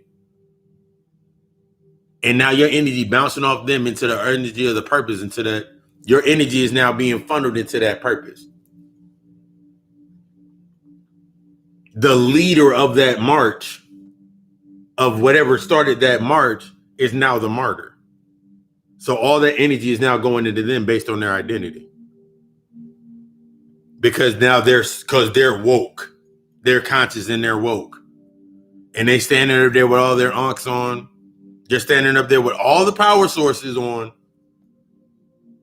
absorbing all the fucking energy. And now your enemy is like, oh shit, all right, cool. Waiting for a face to show up. Now your dumbass decided to be the face of the movement. Now you standing up there with the movement, standing up there, your face is up there standing at the fucking movement. You've been persuaded to be the fucking face of the movement. Now you standing up there. You go home, you having arguments with your lady or arguments at the fucking house. Don't go out there. More energy getting poured onto you. You became a beacon. Now you became deified. Because you said you was a god.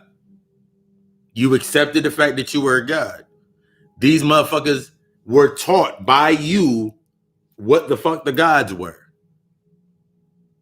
These motherfuckers have a de-evolutionized behavior complex, and they're going based on the old rituals, based on sacrifice, shit we ain't got to do anymore.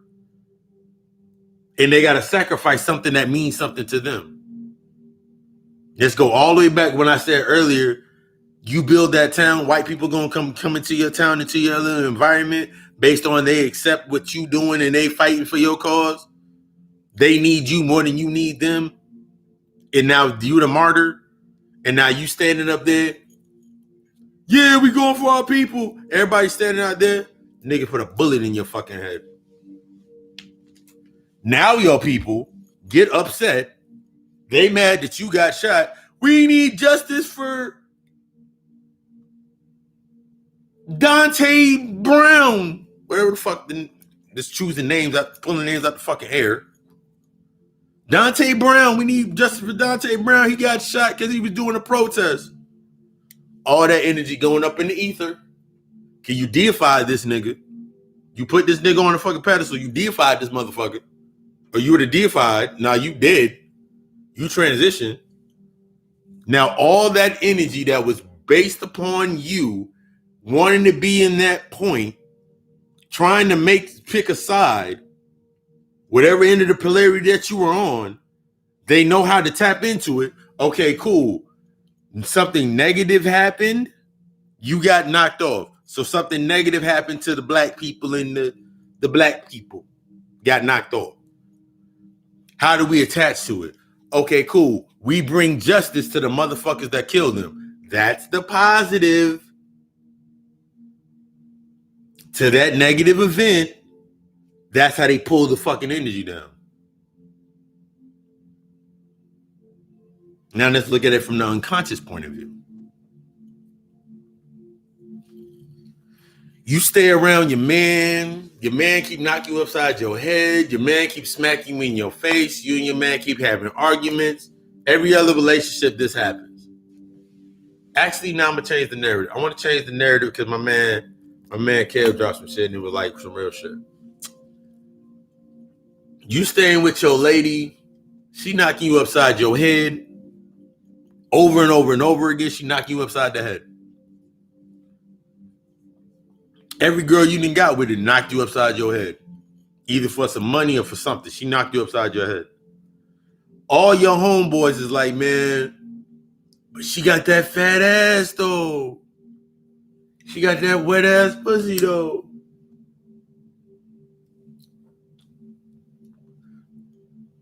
Your dumb ass don't even realize that why the fuck she keep feeding your ass fucking spaghetti. Why she feed you spaghetti on the same fucking day every fucking other week? She feed your dumb ass spaghetti. So you don't even realize why the fuck you locked in anyway. And you can't leave. Every bitch that you get with feed your ass fucking spaghetti.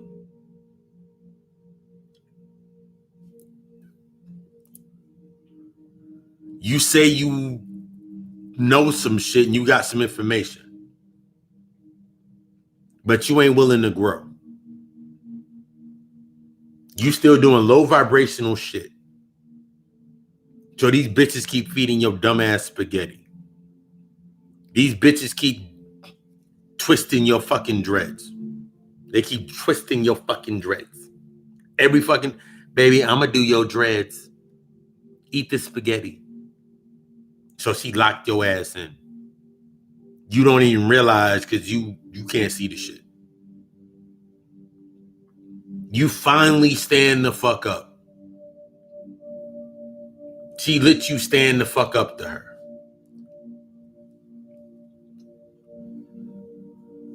Your ass get knocked off. All that energy that was built up in you through that entire aspect of time is why you in the space that you was in anyway. That friend that you like to battle with all the time. You go back and forth with your friends, your family members, you argue with them. And then there's no cease to the argument. Y'all arguing back and forth. And then y'all end either smoking, y'all end smoking a blunt, or you end up taking a shot together. Y'all have some drinks together the next day and say, girl, I'm sorry, or yo, dude, I'm sorry, my bad. But there was no true resolve to the aspect of what the fuck you was doing it for. You don't even realize that you had signed the fucking contract to that fucking energy.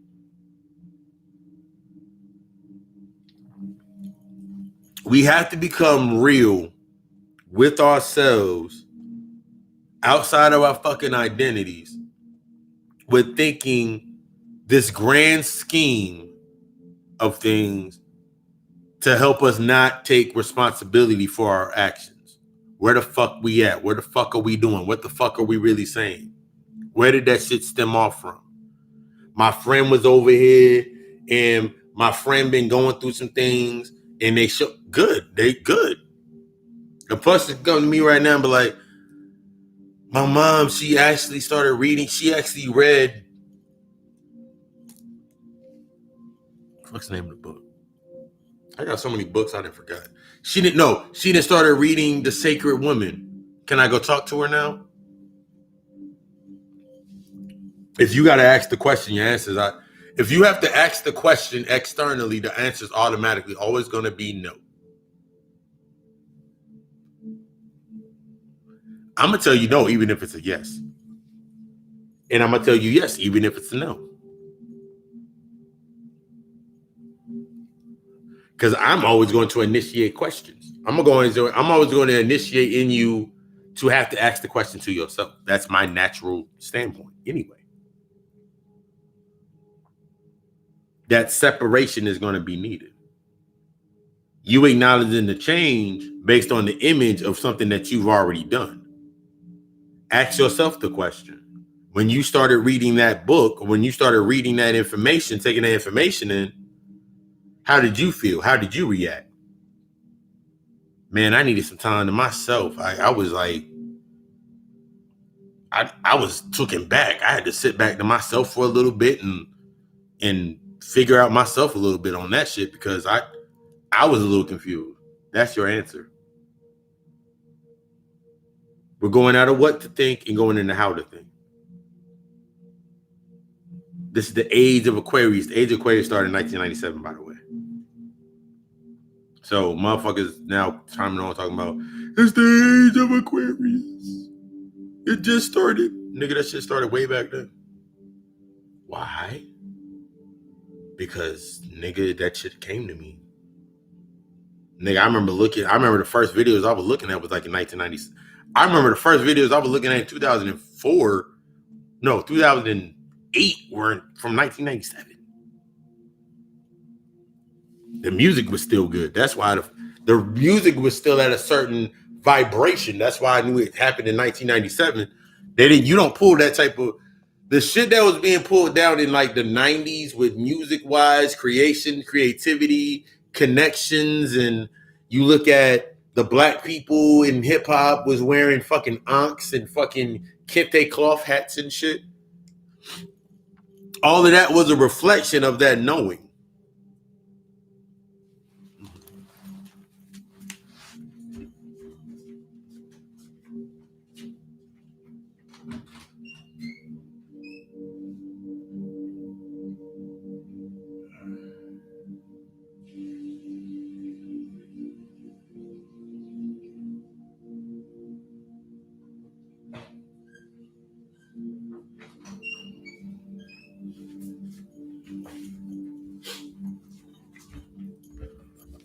All of that was a reflection of that gnosis and that knowing. So when we look at aspects of things like this and we start to make our thought process, start formulating our new self, that was an aspect of that knowing in that space. What was created based on that space. If you have not looked at the lecture, if this is your first time, you ain't been rocking since, and you ain't seen blackface, go look at blackface.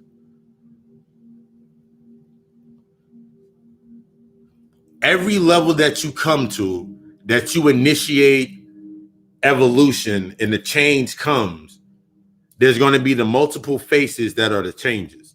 There's going to be multiple imageries that are going to initiate change within that space. The initiation of change within a space is to continue siphoning that energy within that space.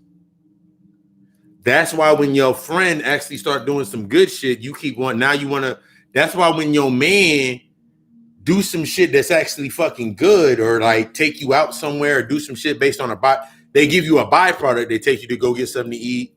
They go take you to get your nails done or whatever. They do some shit that changed based on the byproduct of giving you money instead of giving you the aspect of the solution, how to make more money or get your energy in order. You fall for the byproduct, because the byproduct is the face of the change. So when a motherfucker sits there and does something in the aspect of change, the imagery, you think that the whole aspect, you think that the whole see, he's doing better. He took me to Red Lobster, and he got my nails done, and he went and got my hair done, and I didn't have to pull no money out of my pocket. So you consider that evolution. You consider that evolution. Sis, you fucking confused as hell. Yo, she stopped arguing with me. She let me play my game a little bit longer. She even bought me the new Call of Duty. She did this, and this. Bruh. You said to me that your shorty don't ever have any money. So my thought in my mind is, where the fuck did she get the $60 from to go get you the new fucking game if she never has any money? Nah, man, you thinking too deep into it. No, nigga, that's a surface fucking question. The first question I'm gonna ask in a situation where I'm in a certain space is, how was that acquired? How did that get put there? What put that there? How was that put there in that space? What is this initiating? How long is it? If it's a change, that means it can change again. But if it's evolution, if it's a change based on a repeat, it's only a matter of time before it cycles back around to how it stayed within that space based on the original agreement. If it's within an evolution, it's going to come to that fucking stress point, and then it's going to either go back to repeat, or it's going to evolve or show its truth. Either way, it's going to show the truth of what it is. What you seeing down here is the truth of what all this shit is. Niggas is upset about the shit with the kids and the thing. I'm like, nigga, didn't you read your information? You knew that's what the fuck they were. You knew that's what they were. That's like me sitting here.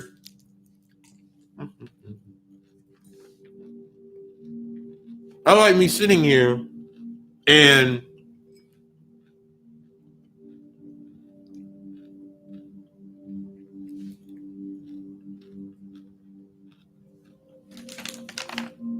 best candy on the planet.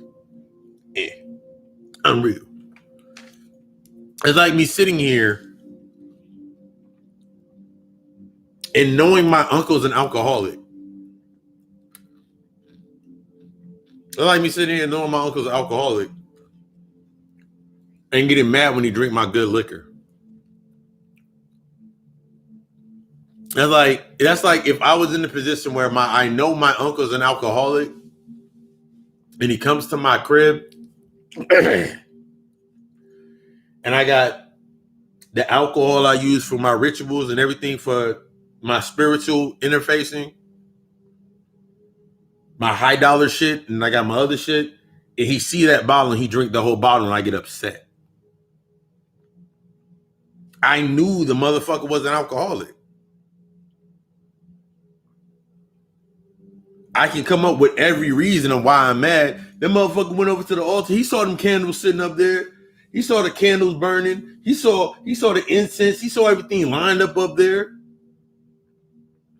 That nigga only can see what his light can see. His light is only bright enough to see an alcohol bottle.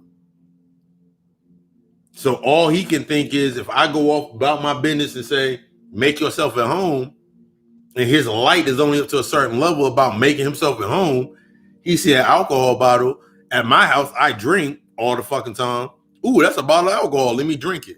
Nigga, why the fuck is you drinking my fucking alcohol? You said make myself at home. Why the fuck are you getting upset? That nigga's doing exactly what the fuck he programmed to do within that space.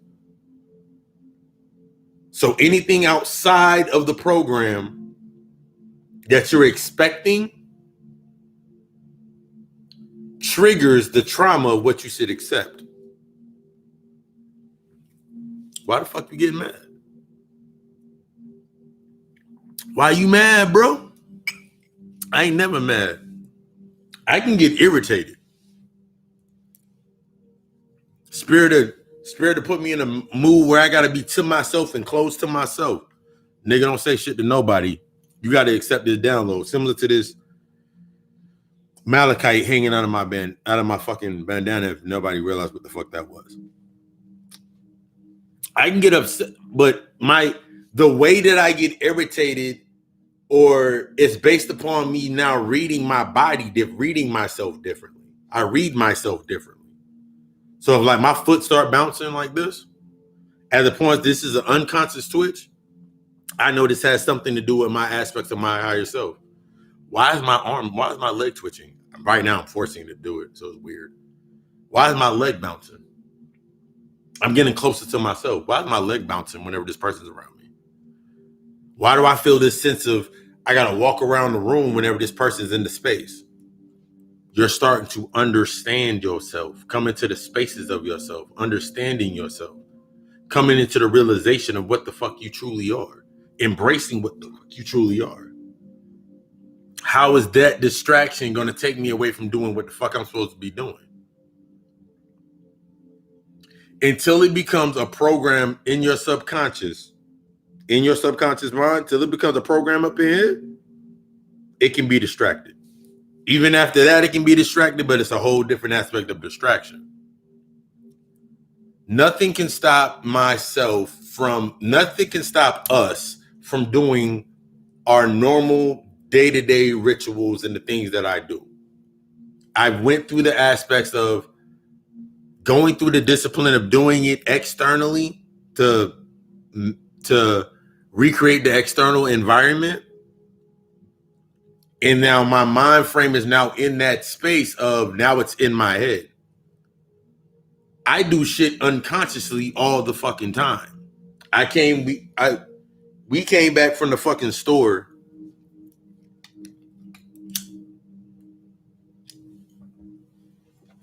Buying candles and all types of snacks.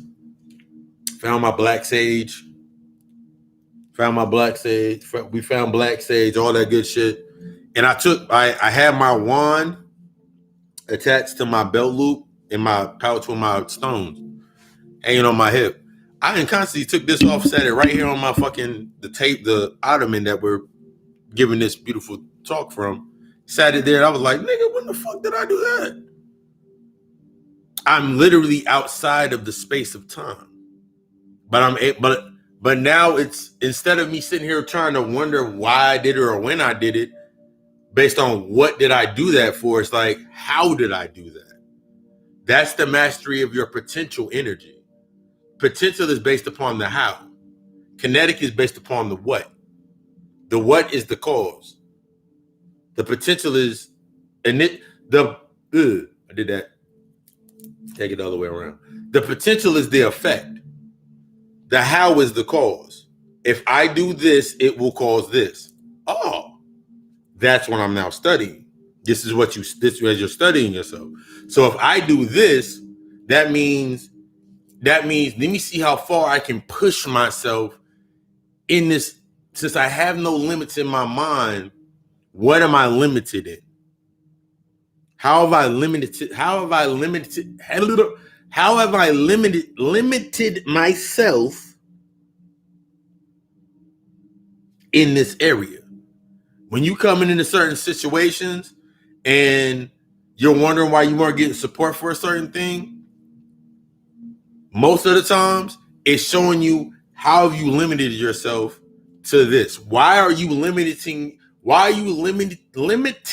yourself to the approval and the support of others that are stuck within the conduits of the traumas that you have healed from? Why are you limiting yourself to the conduits of the traumas that you have healed from?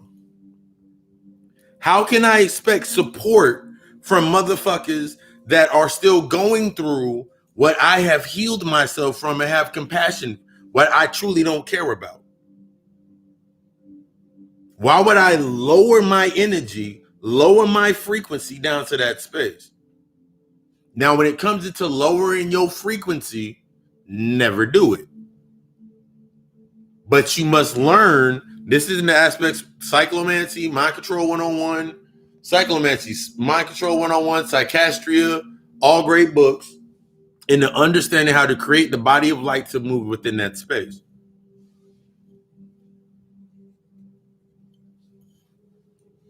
This is one of those steps before you can even start remote viewing motherfuckers. You got to learn the psychomancy. You got to learn the aspects of your mind frame to actually visualize yourself into that point. Submitting myself to that space of creating that body of light to my mother as the young boy that she remembers of everything that's sitting on the altar that she don't even know that she created. So now I don't have to go to my mom's house. Like I can go to my mom's house just like this, with this shirt on, them shoes right now. And my mother will be like, you always creating something. I remember the time when you was 9 years old and you wanted to learn how to cook breakfast, and I gave you the spoon and you stirred them grits. I subjected myself to the attributes of the ideal within that space of that body of light for my mother to see me in that space.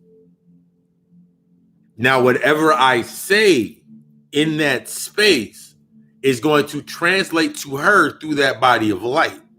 So she's going to understand it based upon that body of light. Her body of light is only going to resonate with what she understands through the understandings of that body of light that I have mastered. So when I have a conversation with my mother, it can be short, simple, to the point.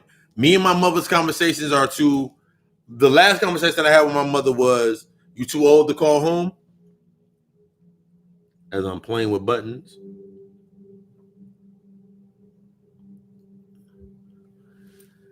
My mother can sit there. Lost the whole train of thought. My mother can sit there and she can sit there comfortable within her space. And now my body of light, my works of myself, now that I'm in that space, I ain't got to worry about shit. I ain't got to have the arguments with me. I can have every conversation I need to have within that space to make that shit work, to unlock myself, to have myself have my true power. Because one of the biggest things that happen with people with their family is my family don't think that I'm lost my fucking mind.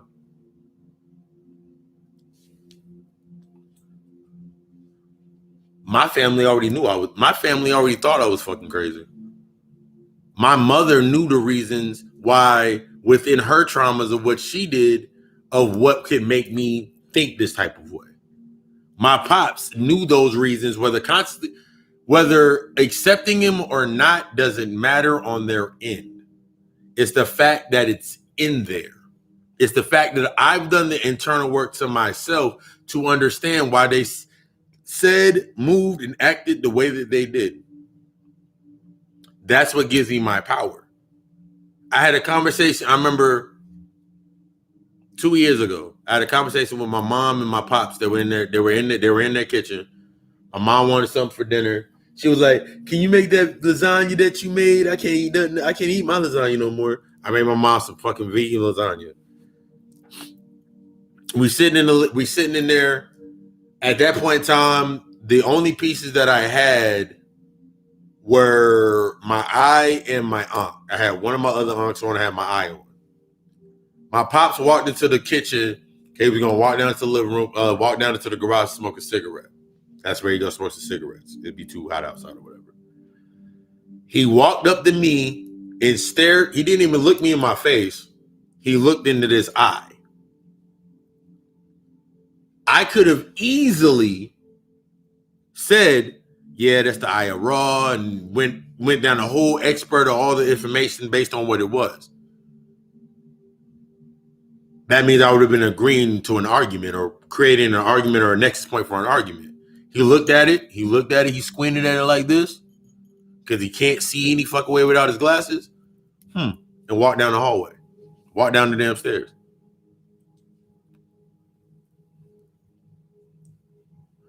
My mom was sitting there my mom's sitting at the kitchen table.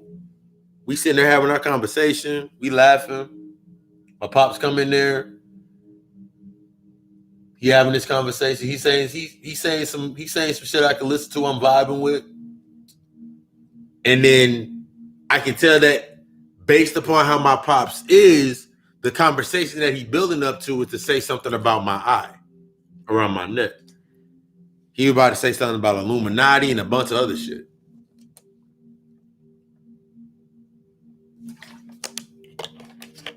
Before it could get to that point, I interjected into the conversation. I was like, similar to this lasagna. Like, you want to tell a story? I'm going to tell a story first. Similar to this lasagna, I know everything that's in this lasagna. I wouldn't have that thought process of being able to create or understand what's inside something without the aspects of my mom. Because we were just laughing about, she brought up the same story again about me being 9, 10 years old when she let me stir the pot of grits on the stove type shit. And then she smiled. Exactly. My pop stood there and I was like, and I remember 3 years later, whatever age you are when you're in the 4th grade, I was always a year ahead because I was a preemie. And I remember Pops, I remember we were sitting here, I was doing my book reports. And I remember every time I started doing a book report, you were like, what they tell you in the schoolhouse, you come here and we hash out the information, because the most important part is that you stand on what you said. You stand by whatever you are projecting yourself through. I'm paraphrasing now. Whatever you're projecting yourself through, make sure you have the information to back up your thought process. And without getting into anything deeper, because I understood he couldn't see what I was speaking on that level of aspect, what I was saying, I was like, that's what this symbolizes for me. My ability to see and to stand into my firmness. So I sprinkled in the seeds of the information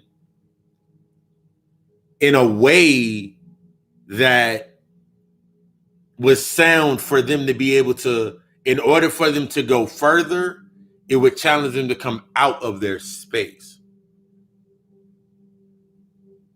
In order for them to get any power from that aspect, they got to come outside of the space. So that potential energy from that space was still coming to me because I did what I needed to do in that space. When you're setting your new tones, me getting used to being able to see, being able to move and navigate the way that I navigate, move the way that I move, me setting that tone for myself. Those are the things that challenge me at becoming online as the seer, me coming online as the more intuitive one. These are the things that you have to accept, that when you come to your position of where you're at, you're first accepting that level of being, coming to that middle point, having the transparency to allow that test to come to that point, because that test is what's going to show you what you need to work on. It's doing exactly what it's supposed to do.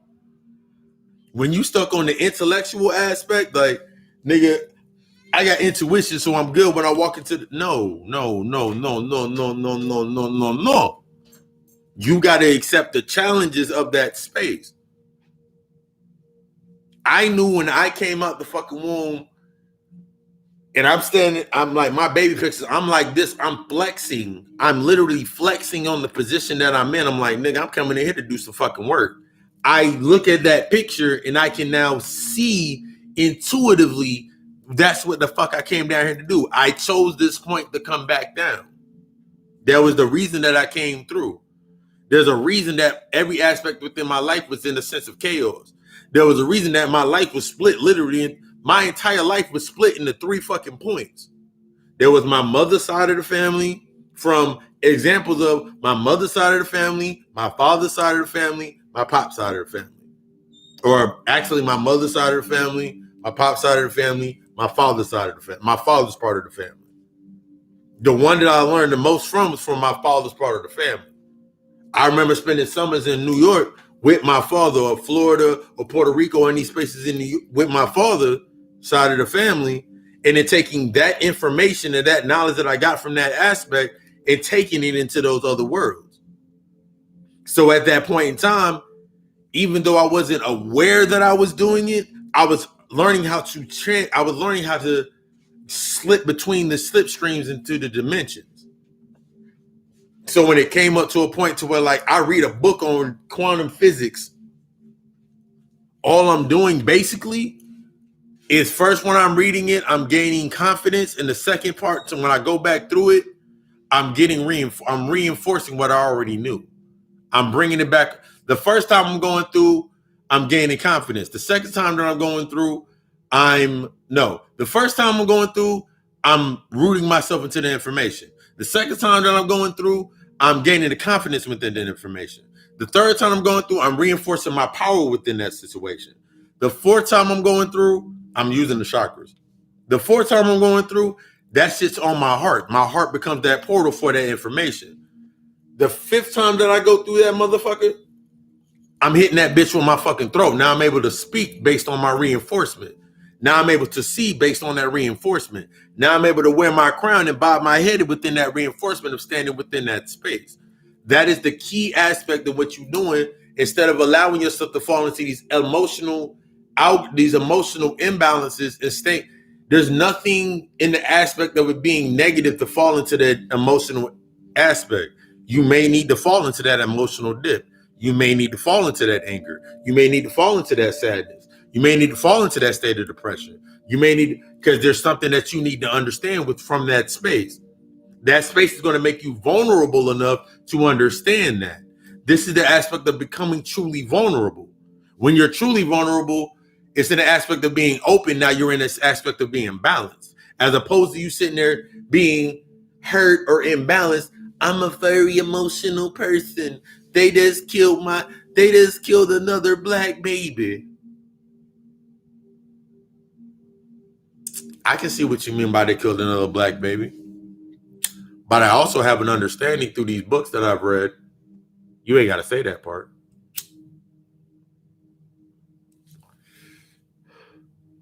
I also have a concise understanding that everybody comes down here for a fucking purpose.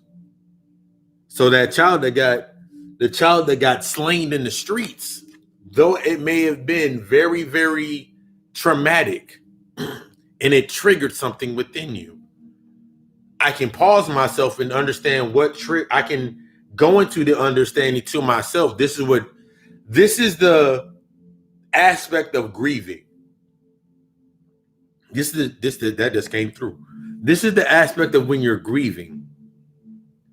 When the religious model or that binded based on fundamental grieves, it's the same aspect as when the person that's going into their enlightenment grieves. It's all on that same polarity. They're looking for an external reason why, while the thinker is in the aspect of an internal reason for why. Why does this hurt me? Why does that hurt? Similar to when you were a kid, similar to when you were a baby and you had to learn what hot and cold was. Why did that burn me? Why did that hurt? Why was that done? But what was shut off was through the initiation was why it was hot. Your parents told you why it was hot based on what they knew in this realm, what in this space, why it was hot.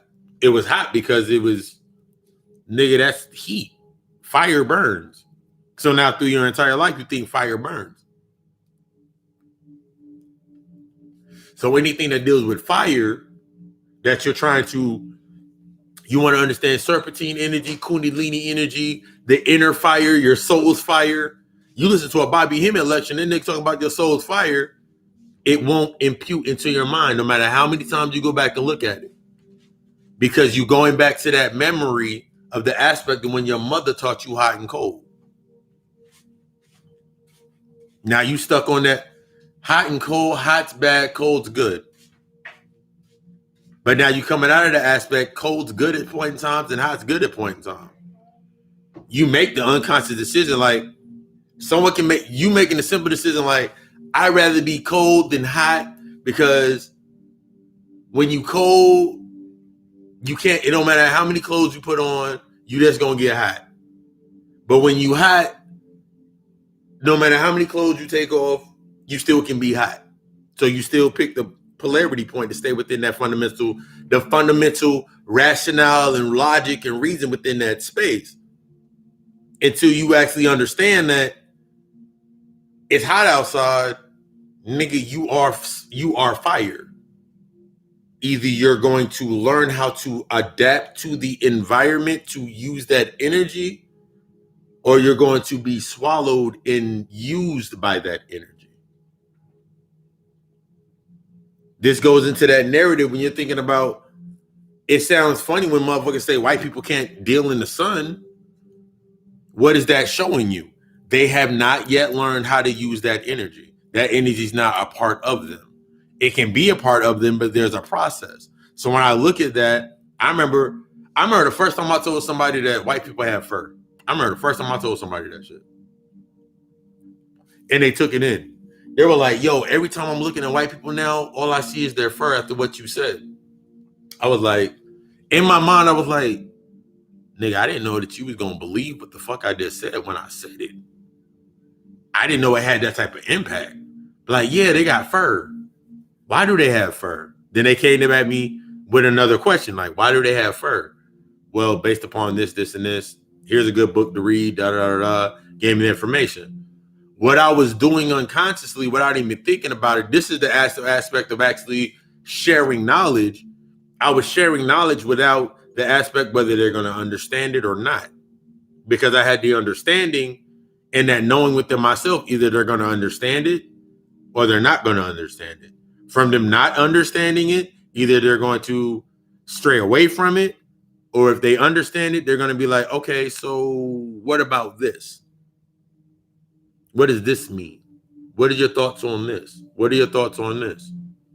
From these aspects as you're building you're literally building your pantheon right in front of yourself. You're the god, you're the goddess, you're the androgynous, you're the balance. As you're finding your balance, you're building your own pantheon. There's things that I do that I don't recommend for nobody else because I can see that they ain't ready for what the fuck I've done. They ain't got to that point yet. I can see that. I can orchestrate and create the questions to ask to see if they're ready for that type of work. when you set yourself into that tone, you understanding that, nigga, I understand the basis of the Orisha Pantheon. I understand the same way that I can sit here and read about the Orishas for hours.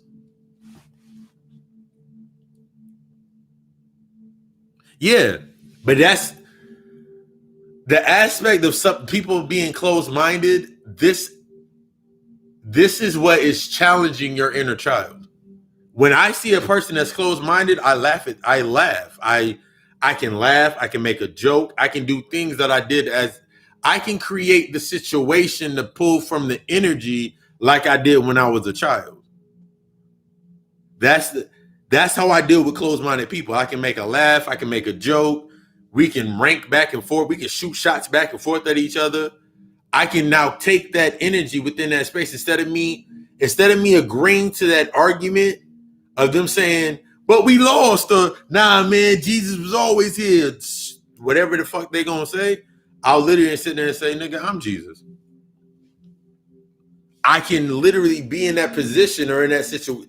You're putting yourself in that situation to leave out laughing. I will never allow anybody at this point in time to make me feel or make me to activate any of my emotions out of an imbalance. Because all that if they have that ability, it still shows. If a closed-minded person is in front of me in their thought process, their ideals, the first thing that I can demonstrate and say out loud, the first thing that I can say out loud is, have you read, let me go 1 second.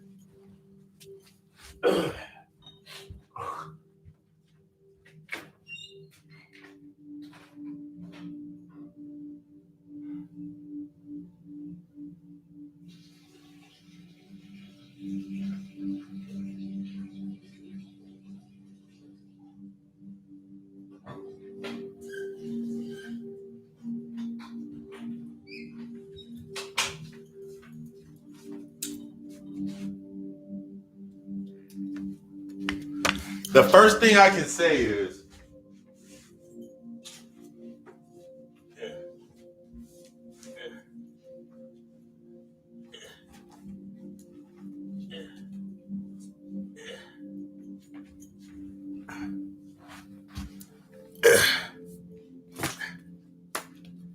not that I'm carrying either backpacks. If a person comes to me with a closed-minded thought process about something, the first thing that I have that they do not have, that I'm learning myself, is I have the information on this. I got the books. I got the scholarship. So the first thing I can say to a person is, they closed-minded about a certain subject. I can be like, have you read the Hermetica? Have you read the Gnostics? This is my brother Ricky Prestige book. Have you read Mind Alignment?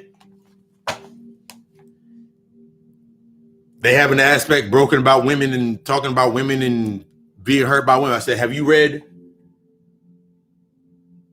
the African woman and the original guardian angel? Have you read the Gnostic education, learn how to think, not what to think? Have you read Working Conjure? Have you read Deviation Conjure Style? Have you read the Nagamani scriptures? Have you read any astrology books? Have you read 101? Have you read 100 Symbols? Have you read the Orishas, Goddesses, Voodoo, and Queens? Have you read Mind Control 101, Manipulation Psychology, Persuasion Psychology? Have you read anything about hoodoo and herb magic? They got one or two choices. They got one or two choices that I'm going to accept. I'm going to accept whatever. I'm going to accept one of two choices. Only one or two choices are going to compute for me. Yes or no. From that yes or no, I'm going to sit there and be like, okay, cool. Well, once you have read 1, 2, 3, once you have opened up one of these books,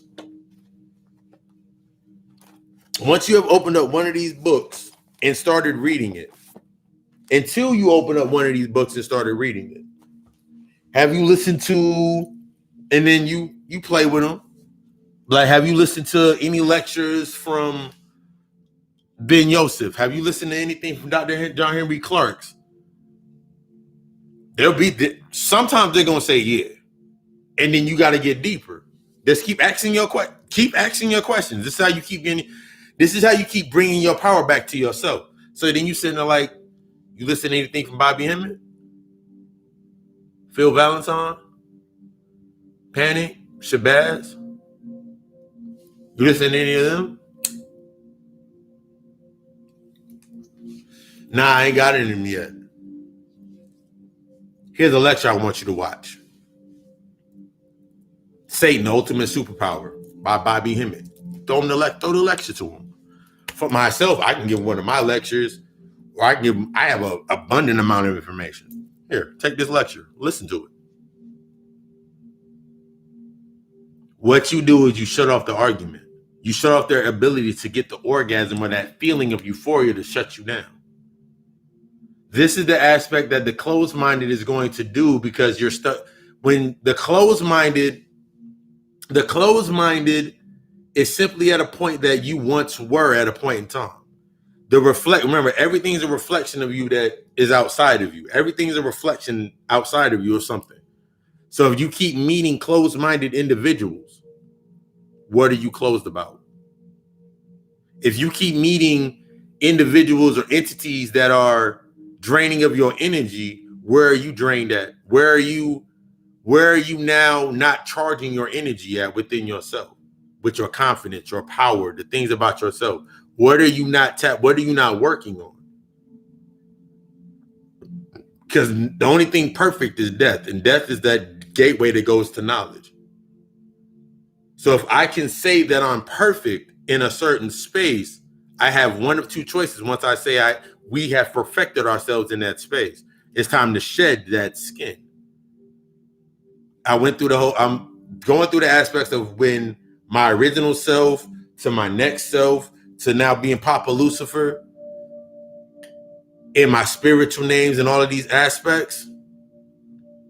I know that I perfected everything that was young Dionys. The reason I'm saying Dionys is because my middle name was Dion. My mom named me Dion unconsciously, not understanding her favorite, she loved Prince. She loved Rogers Nelson. She loved that. So that whole aspect of that Any Doves Cry, that's what was matriculated into my name. So I now perfected that space. Like, oh, nigga, I was going through the aspects of Dionys. I can now look at the deified image that is Prince, and I can now use those attributes of what created through his space and connect them to myself.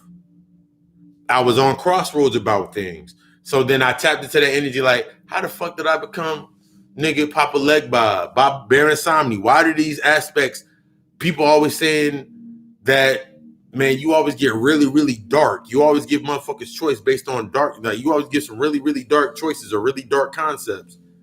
How are these aspects connected to? So then I look at, okay, cool. Wait, let me look. So Prince, Jimi Hendrix, the Dionys, Purple. Go further back. How did that connect to my truth over across the water in Africa? Okay, Osiris. All right. That energy. I remember when I was doing you start being able to navigate through yourself, so you find your different access points. So it doesn't matter what point on the board, I bring it into my favor. If I find something in that point that is closed off, somebody's closed off within that point, or I find someone that's closed off, or they're not initiating elevation, or they're not promoting their stuff a certain way, or they're not rising their stuff a certain way. When I'm in that position, instead of me looking at it as an opposition, I'm looking at it as my new opportunity to gain some potential energy. That potential energy Potential energy is that light. That light is the information. So I'm gaining information from that space. That's why I was put there. That's why that came up. When we going back and forth, we going by that persuasive thought. Persuasive thought, remember, is on what to think. So if somebody tells me that, if someone constantly tells me the narrative of our people are lost, why is that person so dead set on saying our people are lost? Because that's a place that they've learned, because either they've unconsciously learned how to feed from that space. They've unconsciously learned how to feed from that set of emotions within that space. They've learned how to feed from those emotions. The emotional aspect of telling somebody that they're lost, that automatically gives you the right to be able to tell them how they can find themselves. So now they're sitting there like, oh shit, nigga, I can find myself. How can you help us find ourselves? And that's what you've seen year after year after year after year after cycle after cycle after cycle after cycle. You've seen the same thing going over and over and over again. In the little bits of actual information that you can grab from them spaces is what's left. You watched, if anybody watched Dr. Umar Johnson, this motherfucker started off powerful as fuck. Dr. Umar Johnson started off powerful as fuck. This nigga, like, I remember I was like, nigga, I fucks with him. He going hard. And then I remember I saw the one, this nigga say he was in the fucking. Then I remember seeing videos of this nigga after he went on fucking Breakfast Club. And I was remembering when watching the Bobby Hemmett lecture, he was like, nigga, don't ever go on mainstream because now they can use you to their advantage. Now you got to censor yourself. So then I'm sitting there, I'm looking at him on there. And then I'm watching this nigga talking about, nah, man, I got him. Nah, I got him. Y'all ain't got to worry about this. I got him. And then the nigga phone ring, or the nigga talking about this and white people trying to come for the Pan-African prince because he was only acknowledging himself as I could see that the psychological aspect of him, based on intellectual, being from that nexus, understanding that nexus point, being within that space, he literally went to the whole other side because he was only acknowledging oneself. He was only acknowledging the I that he became. He didn't acknowledge the shadow self. You can see within him, he didn't acknowledge the shadow self. He didn't acknowledge the other parts of himself that were broken that led him to that point. Because when you're getting to a point within when you get into a point within this, that shit gonna start fracturing the other parts in order for more light to come in. Because you dipped into once you get into that dark aspect and you start creating your own light, your light needs to create more space. So the aspect of being fulfilled, you got to be empty first. I'm constantly empty. It's the aspect. Yeah. And you get stuck within that because that complex is literally based upon the intellectual aspect. My people, I was lost. I was lost. I was lost. I was lost. I was lost. Now I'm found. But if you're only acknowledging one part of yourself and you sitting there like, I was lost, you start saying this, now you got to start creating outside of you the parameters of being lost. In order for you to sustain your identity, others have to be the opposition or the antagonist to what you are now pro about. So now I'm pro-black. That means anything that's anti-white, I'm against. That means anything that's anti, I'm against. That means I'm not going to look at it. I'm not going to study it. And even if I do look into it, I'm looking at it based on the fundamentals of my pro self, my one self, my one I, my identity. I identify as this. There's aspects of myself like I speak from the tone of being black. I don't have to say that. I don't have to say I'm black 57 fucking times. My skin got that nice caramel complexion. That's there. So I don't have to speak about that.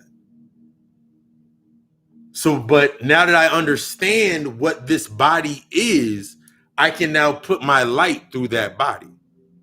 So the ones that need to understand me as being this, I can speak through that.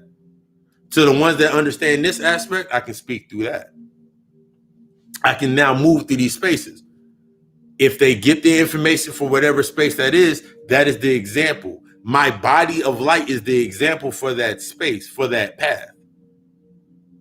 In understanding that we are many, I understand that there are many. I can now connect to the many paths. So now as I'm connecting to the many paths of light, the many streams of information, I can now translate through many streams of information. You become the true mind of yourself. You become the Gnosis. There's shit that I can just say, and I'm like, where the fuck did that come from? I'll literally sit there and say, where did that shit come from? To myself. Or I might say it out loud sometimes. But these are aspects of you coming into yourself. You just know when to say it. It just felt perfect to say it at that point in time. One of those examples for me was when I was like saying words like, I remember back in the day I was saying words like matriculate and nexus. I was just saying, I would say certain words, not knowing the definition, but I knew it fit in that sentence. And it sounded good. But in order for me to perfect that space, or allow myself, my ignorance to truly die, my identity, my ego to truly die, I went to go look for the definition. After I found the definition, I was like, let me go get the etymology of this word. Let me keep going back, because I keep saying this over and over and over again for a reason. This keeps coming up in my conversations for a reason. I need to do more scholarship. I need to do more studying on that. I need to either meditate within it. I need to fucking read some more. Whatever I need to do, that this is coming up because I keep saying this aspect of, I keep saying this. I keep speaking on this. I keep seeing this. Let me now move within that direction. Devoid of the emotional aspect. Bringing my emotion. If an emotion comes up, I'm able to now recognize the emotional trigger and now deal with it in that aspect of time. It may not be that same day, but I'm dealing with it in that point in time. I've set the parameter. I've set those boundaries for myself to be like, you know what? Today is a day I need to really pay attention to this. This is the as above, so below, as within, as without. Coagulate and congeal these aspects of these words. When you start using these aspects and understanding the true tone of these things, and you're like, okay, cool. Now it made sense when I said this. But now let me go back to this to understand this. And when you start putting in this work, everybody remembers Iron Man 2. If you haven't seen Iron Man 2, I don't know where the fuck you've been. But y'all remember Iron Man 2 when he was sitting there trying to understand what his father was trying to tell him about the whole fucking thing, and he made that shit a big ass fucking spectrum around him. That's the aspect that you're going into. That was the first aspect of you seeing your new earth. Creating your new elements, creating your new algorithms, creating your new formulas, trying out your formulas for the first time. If your mindset's not stuck on good and bad and it's stuck on positive and negative, and now you're looking at what serves you and what doesn't serve you, you'll try anything. That's similar to the aspect of, man, every time we go somewhere, you want to eat chicken tenders. They haven't been exposed to a certain level of light to actually try anything different. If they can find within that space something that keeps them whole, when they're actually in the aspect of being broken, it keeps them from being further broken, they're going to reach for it. So when people are looking for an aspect based upon the savior aspect, something outside of me can make me better, that matriculates into everything that they see within their environment. It's similar to when I went through the discipline of becoming, when I went plant-based, when I went vegan, my first mindset thought process is, this shit gonna be fucking hard.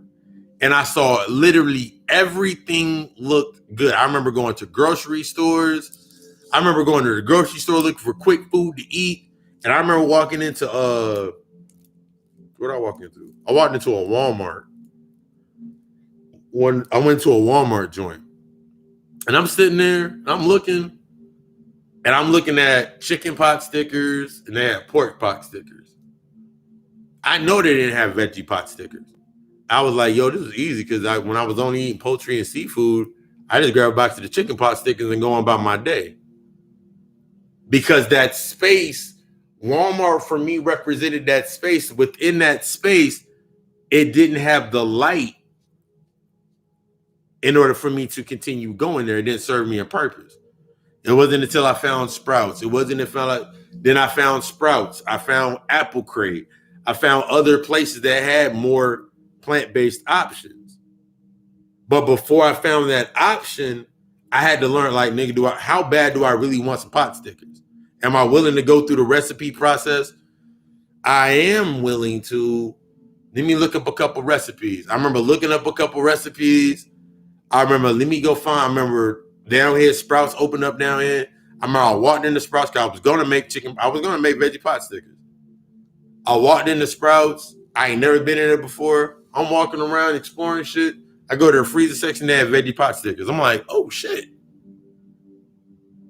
Let me see how these taste. And then based on how, like, me already being in the aspect of already being able to, like, my taste buds was changing. I can taste what's in here, see how it was made, then I can repeat it. I can replicate it. This is what's going on down here. They taste their shit and then they replicate it. They taste it to the best of their intellectual ability and they replicate it. That's why you got people, that's why you can have a friend around you that only knows how to replicate based on their level of light.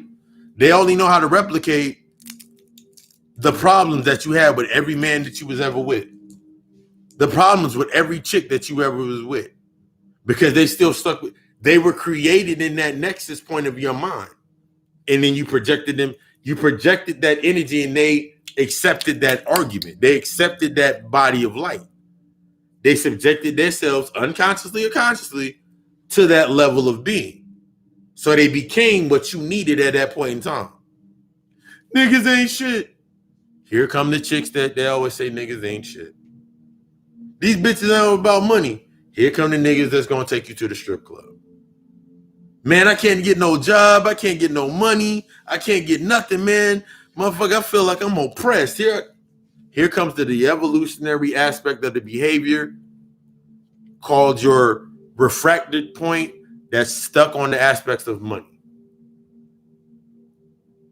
You looking at money, I'm looking at currency. I go past currency, I'm looking at energy. You looking at energy now. When your energy's not in order, nothing else going to be in order. If you put your energy, when I mean by your energy's not in order, it's either it's overbalanced, underused. That means you pulling down the energy and you ain't using it to its full potential. Or you pulling down the energy and you overusing it in the other areas. Until you bring it into balance, your energy, you can't root yourself into new adventures, the new stream, the new level, because there's still shit on that level you ain't dealt with. You still possessive about things on that level because that made me feel good. I remember putting on that hat and I remember going out with my homegirls and I remember standing in front of them. I remember going to the store. I remember going to the club and going with my homies and we were standing in front of them fake ass fucking airbrush pictures and taking photographs in the club.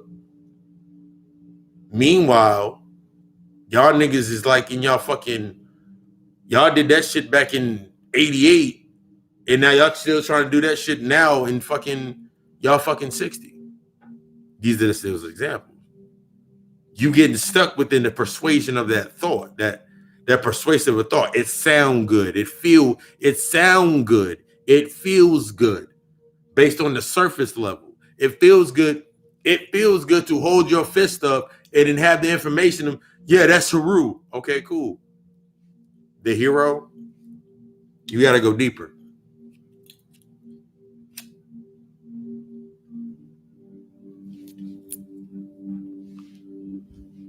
because you can get stuck within the element of the trauma or the original aspect of how you got there in the first place. You go from, my voice, nigga, I can't even say nothing loud. You go from this, show you my sacred heart. And then you go see another picture that has an aspect of the heart, and you can't put the things together. It's a process. It's like the process of getting out of your low vibration.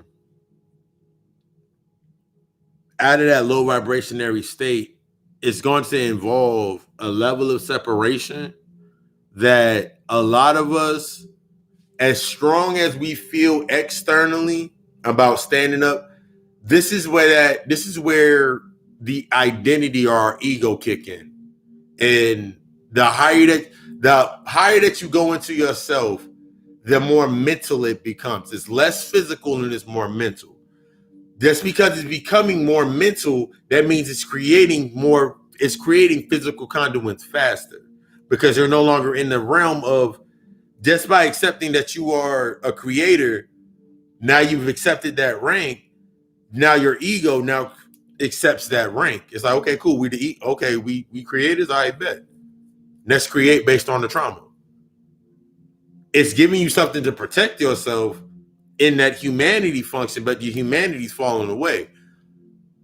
Feeling that, allowing the emotion to come up and acknowledging it is that first key to understanding why you are in that vibration, that frequency that you're in.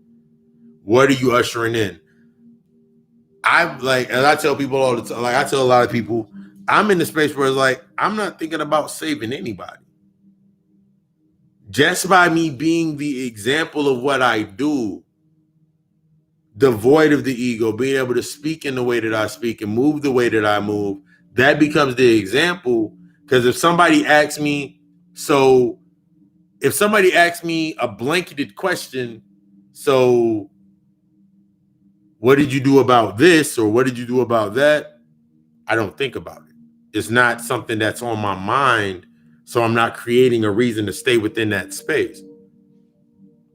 I've allowed that separation to happen. It's a very challenging process. It's a very challenging process.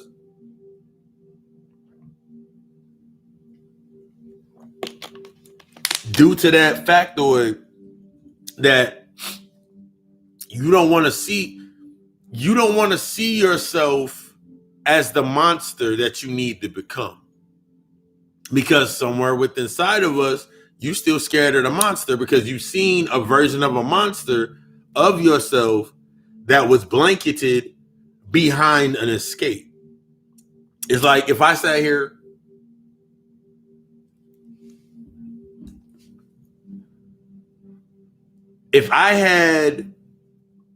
I'll use this as an example. If I had the family issues that I had, and I didn't address them and acknowledge them, this entire lecture, every lecture would be based upon family problems. You could hear it in my voice. So it would resonate with you based on the bond of family issues, trust issues, not trusting people. So when I'm doing a lecture, when I'm giving the information out, it's from a balanced state of being. I don't care even if I went through the most horrible day ever, which is damn near never ever anymore. Even if I went through the most horrible day ever before I came on and did this lecture, you best believe I'm gonna go sit over there and meditate first. I'm gonna do everything that I need to do before I deliver the lecture. That's the difference of when you're championing. This is the difference between when you're taking yourself to the next level, challenging yourself to go to the next level. We can never in this light, I'm never going to give you information from a point of being hurt. And even if I do give even when I do give information from an aspect of being hurt, it's always based upon the aspect of, this is how I've healed myself.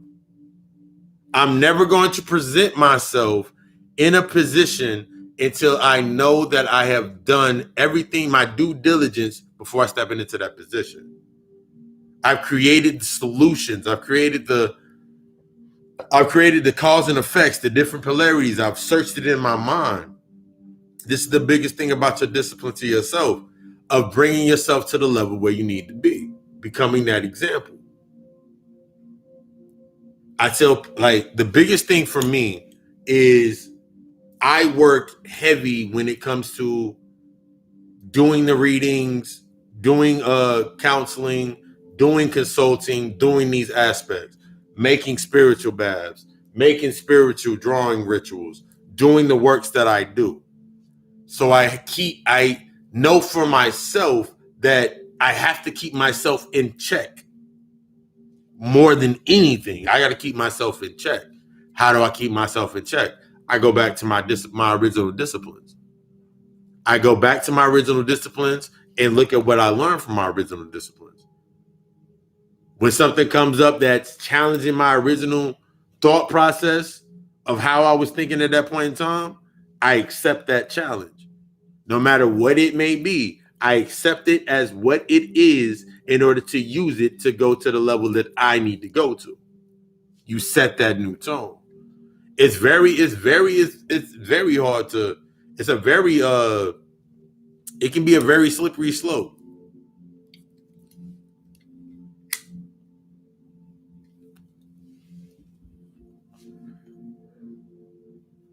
But while I'm sitting here, we're going to put out the last little bit of information. When you're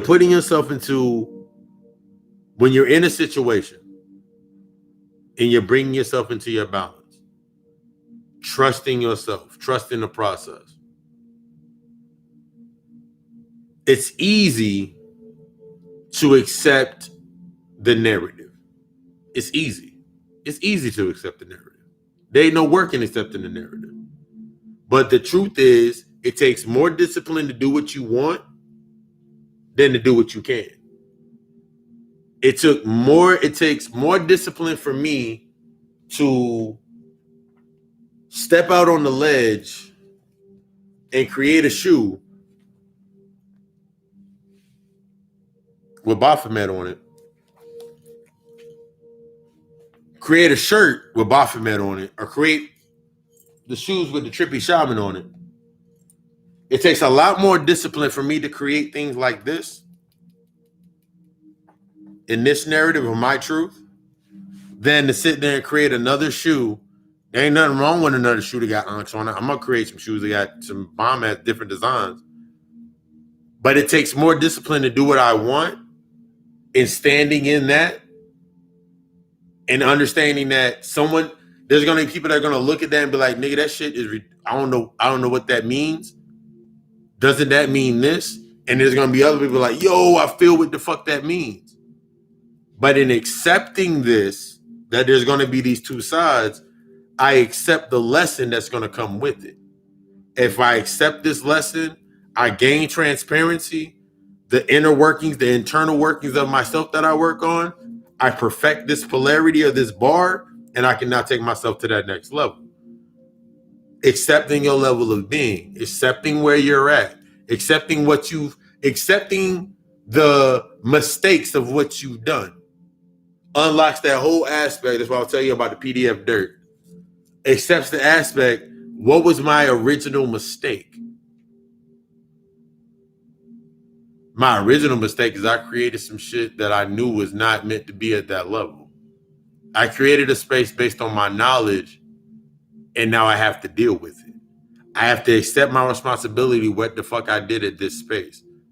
I have to accept the losses or what I'm about to learn, because it's not losses, it's learns, is what you're about to learn.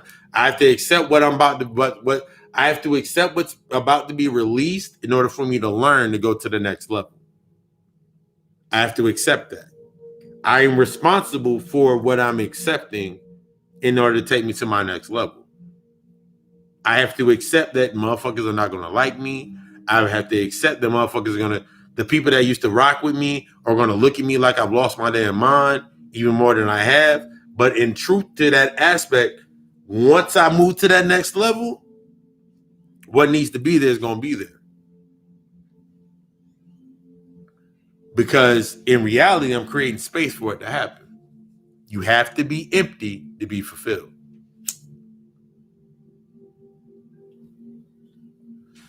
You got to be empty for true fulfillment. All that shit happened within you.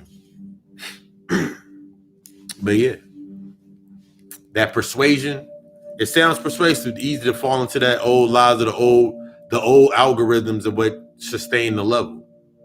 But if you truly want something different, you truly want something evolutionary, you truly want that revolution within yourself, that evolution of yourself, the elevation of yourself, you got to create that. You got to create that conduit and an example for you to live within first.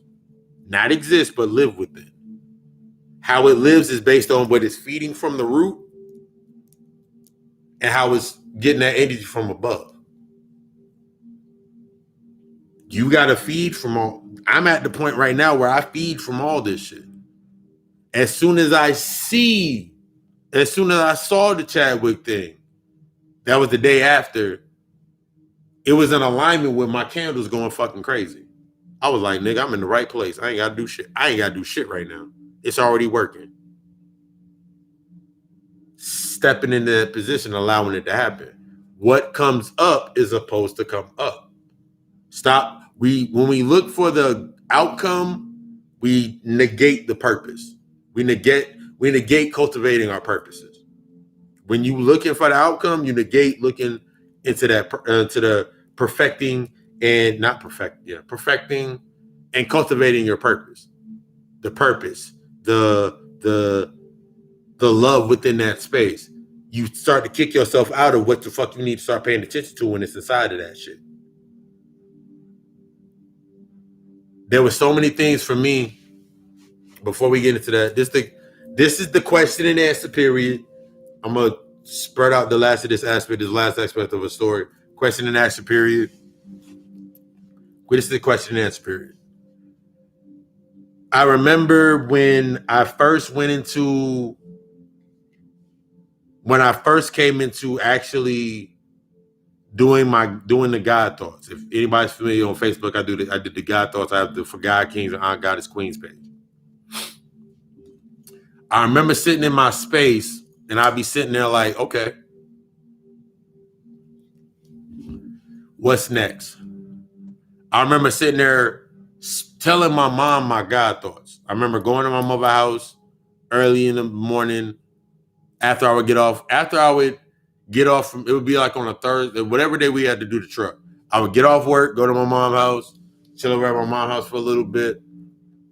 And I would be sitting there in her bedroom because my mom's bedroom was always lit. Go in my mom's bedroom, sit there, having a conversation, sharing my thoughts about what I wrote that day. And as I got deeper, I was able to triangulate that fear aspect from my mother. She was like, you got to be careful with what you're saying out loud because you're saying things that people aren't ready for. And instead of me reacting in a way of like, yeah, maybe my mother's right, that was a point in time for me to actually study and be like, damn, maybe that means I got to keep going. Because when my mom is having this fear, she's only activating that fear based upon her perception of where she was at. I remember my mom wrote 4 books and never published any of her books. She wrote a children's book. My mother wrote a children's book. My mom wrote a book for pre-adolescent teens, teenagers, and adults. She wrote 4 books based on her real life. But when it came time for her to usher in to actually use those aspects of publishing and finding publishing and actually publishing her works, she listened to her sister. She listened to the people that were stuck within that environment, and they knocked her down. They brought her back into her fear aspect, and it boiled down to, you know, it costs money to publish a book. Do you got the money? And then they had her stuck within that narrative. So at that point, I could see that my mother was still stuck within the aspect of that narrative.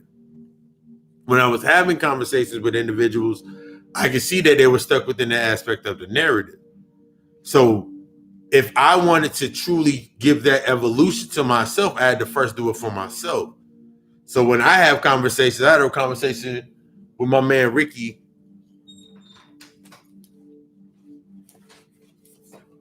For the book, The Right of Mind Alignment. The Right of Mind Alignment. Wake up your stolen wake up your stolen greatness through mind power. The last conversation when I actually did his reading yesterday, and we had an awesome build afterwards, and we were sitting there having a conversation. He was like, he asked me like, so what are you, is this what you're doing? Or you got another, like you, I like, nah. And I told him the entire story about what I did to get to this point, and this is what I do. Everything from me doing podcasts, everything that I put my works into now is strictly God, Occult, Alchemist, LLC. That's what I work with. There is no other outside anything that I'm feeding from other than what I'm learning how to feed myself. I'm truly in the aspects of learning how to feed myself. This is one of those key elements that when you truly want to put yourself into that position, you truly putting yourself in that position. So now when I'm sitting in this position and someone asks me a question wholeheartedly, someone asks me a fucking question, my man Kev Seymour, Shroom Advisors, he asked me the question. He was like, yo, because I'm still doing this, this, and this. I was like, so you do a whole podcast? I was like, yeah. I was like, everything from the music to laying out the treatment to writing out the writing, for writing up everything, putting everything together. I do that myself. Because I'm that nexus point for that. In that level where I'm at, I became that aspect of that example. That's not something to be, I'm not bragging on it or anything. I'm humble to be at this position. That's why they're humble. So that humility in themselves allows them to ask the questions. The spirit leads them to ask that question. And I'm humble enough. If I don't have the answer, I'm like, I ain't got the answer. But I remember I read this book or this, and this. That's the humility in yourself. This is how you take yourself to the next level. This is how you allow yourself to transcend. Not transmuting through the pain of your identity, but you come becoming something more. Every time that you think about this, every time that I scream out that I was a god, I got challenged as a god.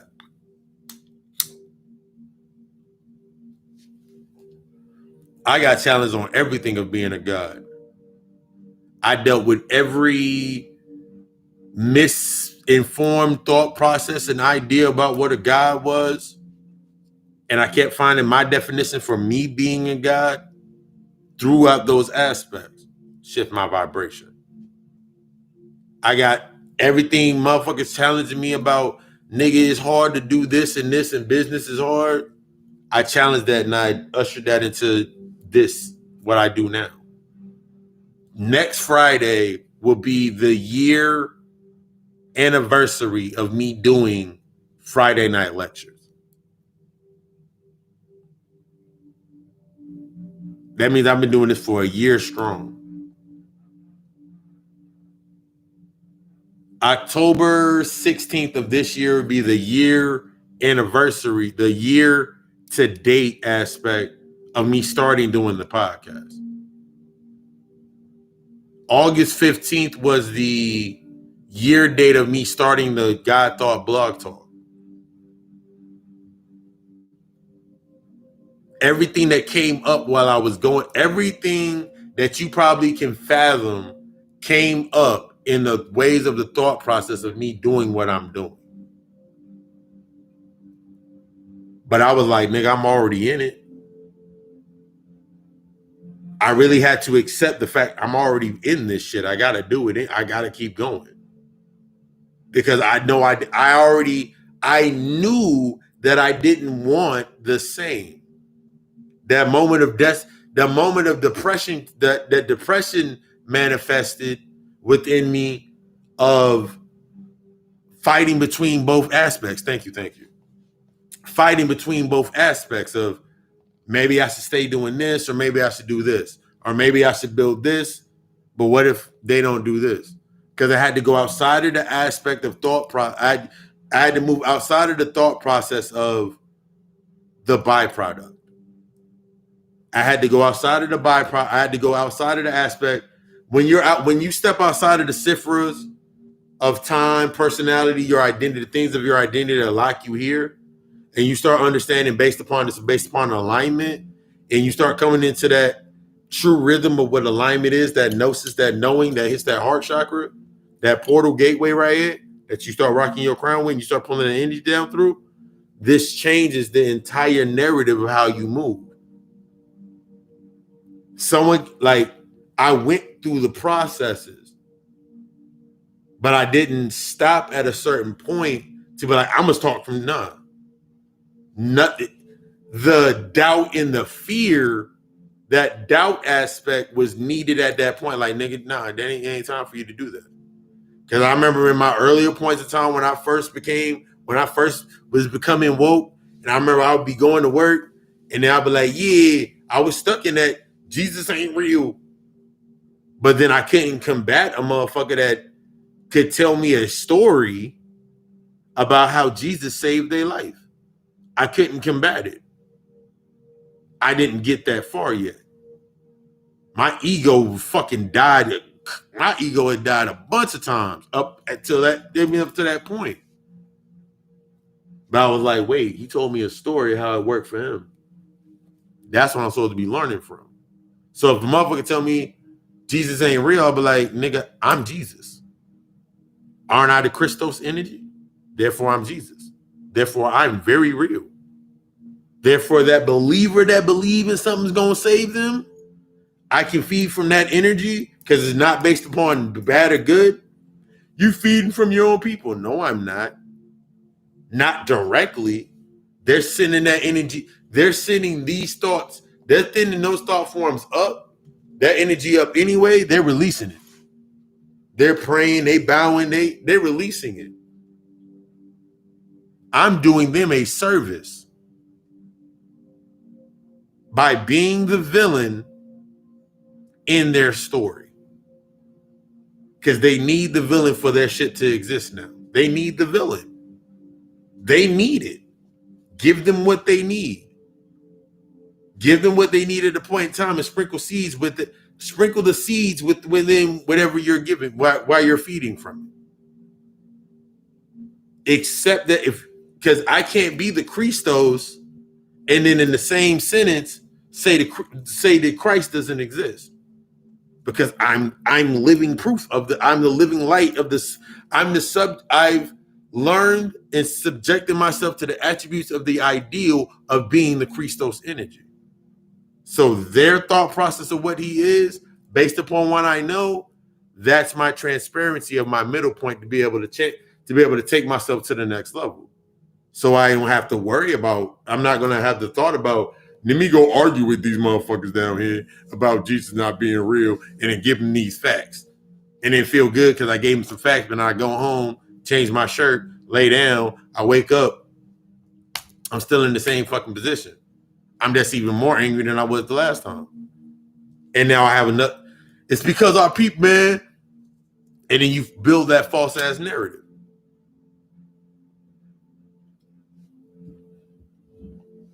It's all about your growing. Accepting evolution over change.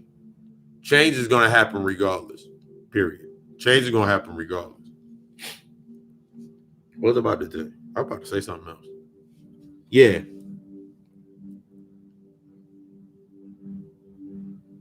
Questions, comments, things you want to.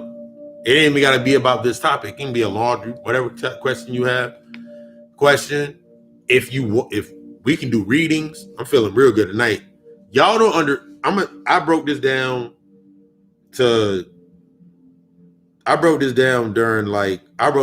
in my fucking thoughts. I was like, y'all don't understand that after I'm done with a lecture, I'm so wired.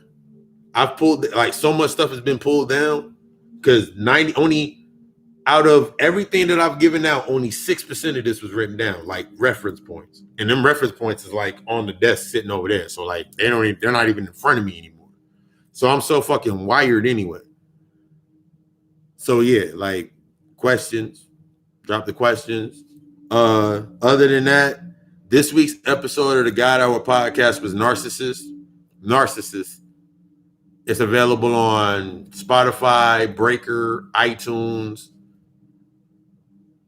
Gotta get some more. I gotta build up in there to get to the aspect so I can get it on Tidal where I want to get it on actually. But that's works in the process. Thank you. That is much gratitude to that. Take the aspect. I'm gonna leave it like yeah. The podcast is on iTunes. It's streamed through Spreaker. So if you look on my channel, this channel right now, every episode since I think about 9 episodes are on the podcast. So you don't have to go any. The podcast episodes are streamed to here and the lectures. This is Friday night lectures, 8 p.m. Eastern Standard Time. Every Friday we're going to drop down some we bring down new information. First time, second time, coming through. If you are interested within services from spiritual baths, drawing and awakenings, natal chart analysis, readings, life coaching, spiritual coaching, consultations. It all starts with that consultation. Consultation is $90 for an hour conversation. We do a video call. It'll be either via Skype or it can be via Skype. I usually do it via Skype. It's always easy to do it via Skype. Do it via Skype. Best hour conversation you're going to have in your life. And I guarantee that on you wanting to truly grow. You feel like it resonates with you and it hits with you, hit me on there. God Hour Podcast. New episodes every Tuesday at 6 a.m. I drop the new episode because only today matters. Only you matter because everything is a reflection of you. From today is your nexus point or your starting point from which you do from now on. 6 a.m. Followed by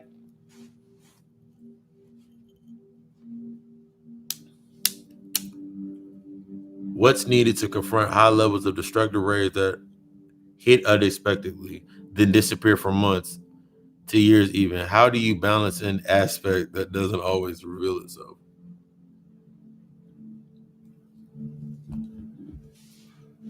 The best way to deal with that it's like a rage complex. You get mad for no reason.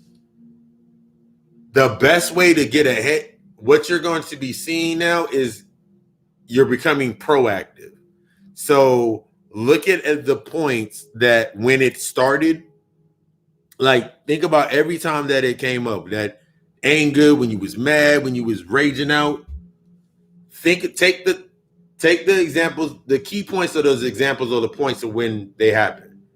What did all of those points have in common?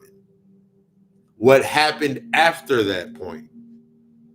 That's going to help you be able to be proactive to when the next point comes up. So like for me, when I was little, I had a very high rage complex. I was going through so many issues with my mother lied, thinking my mom lied to me. Everybody was against me. I had a very high rage complex. I had a natural complex. I had a high tolerance for pain. A whole bunch of other shit came up. Found out I had a high tolerance for pain because in the 4th grade, I remember like I got jumped by some guys and I didn't feel shit. I got up and whooped all their asses and then didn't remember what the fuck happened all the way up until like, I remember I was like in like the 6th grade and the old wooden bleachers in the gymnasium. You know, if anybody ever was familiar with that crank that you had to go climb up the bleachers and crank down the goals on the sides of the court. I remember I was like too fucking impatient to wait for them to pull the bleachers up. The bleachers were locked. They didn't have the key. So my ass climbed up the damn sides of the bleachers and was running up against the thing, cranking down. I fell off the bleachers like, ugh. hit the ground, smack. Second time I realized I got it, they were like, nigga, you all right? I was like, yeah, I'm good. They didn't say nigga, but we now next point. I was like, nigga, what the fuck wrong with me? My high rage complex was due to my high rage complex for me was attached to every aspect of deities that I had to study later on after going to get my major in psychology. My rage complex is based upon I look for the destructive aspects of every deity in their properties in their space, whatever they were. So the first thing is to acknowledge what came up at that point in time when that destructive rage came up, when you was just mad, angry, whatever it was. Acknowledge what it was within that space. Best thing, yeah, you can meditate on it. Yeah. Understand their aspect since I've read your chart, a lot of those key points is based on the notes of the destruction of your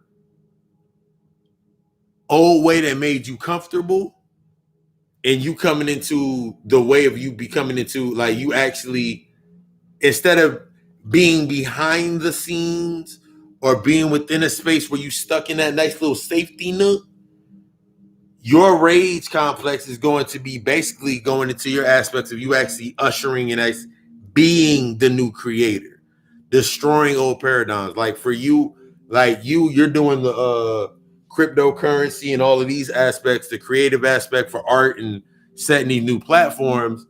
That's going to require a lot of destructive energy for you, mainly because you're ushering in a new aspect of creation.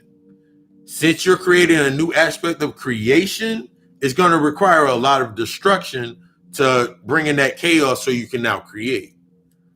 The best way to understand that is going back to those moments when you had those destructive thought processes and a high level of energy, embracing it to learn it. That way, the next time that it comes up, you're able to use it. Not going to say it's going to happen overnight, especially with the full moon being in Pisces and you being a Pisces. It's been nothing. It's going to be this is going to be a big moment of release for anybody. But for that aspect for you, study, look into those aspects, meditate on those aspects and see how their connection. Because between every point when something happens, when that rage point comes up, it creates the point of contradiction. It contradicts everything that you usually are. That contradiction point is where you're going to find that point to be able to use that energy to your advantage. That way you ain't sitting there raging out and smacking people in the head. It may sound good to smack people in your head. Visualize it in your head, killing people. I do it all the time. I'm a firm believer in killing people in my mind because it's needed. Sometimes people need to die. You be like, you dead yet? You learn? That way when they do something stupid in the physical realm, you just kill them again in your head. They ain't learned yet.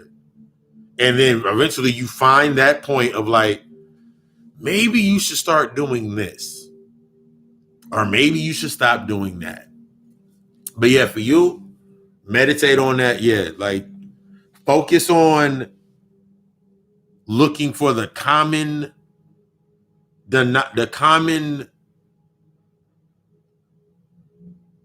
points and when it happened. Because remember, nothing that starts, there's a original aspect of where it started from. So as you're looking at these points of when that shit hits up, you're going to be studying those aspects of when was the last time that it happened? Where was I at? What was I doing? All right, what about the last time? And then it's going to help you. That's actually going to help you go back through the line of what the fuck happened here, what happened here. And then the same way when you're looking at the destructive deities, yeah, because you picked Tiamat, you got Tiamat and Asmodeus as your spiritual babs. Two very destructive aspects of energy. But yeah, Also Lucifer. Yeah. A lot of destructive energies. Because you're in a space where it's going to be a lot of new creation, but it's going to require a lot of destruction. It's going to require a lot of destroying, for especially with what you're ushering in, something that's never been done. That's for a lot of people. Yes, that's for a lot of people. What you seeing now in reflection of COVID-19, before I finish doing the end spill, what you seeing in the aspect of COVID-19, shit being shut down, niggas needing to find new routes. If you have not been doing the work, and then you are fully acknowledging that you ain't gonna do the work,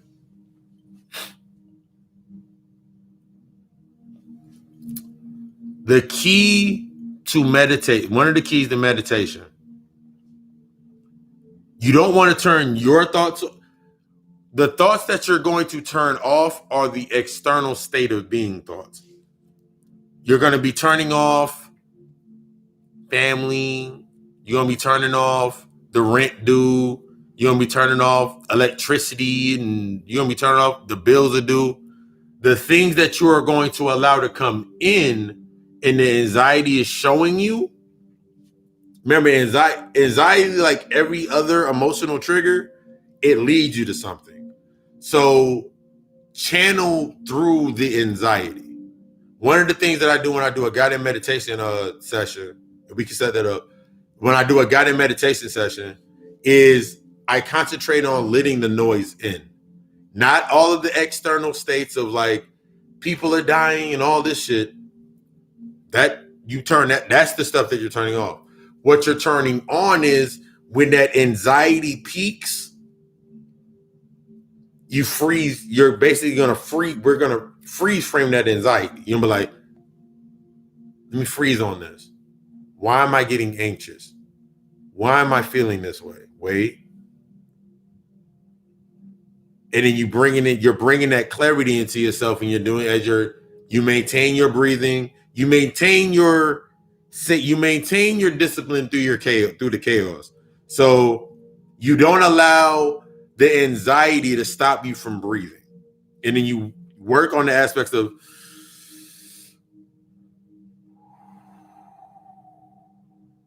remember, as we said earlier, it takes a lot more discipline to do what you want than to do what you can.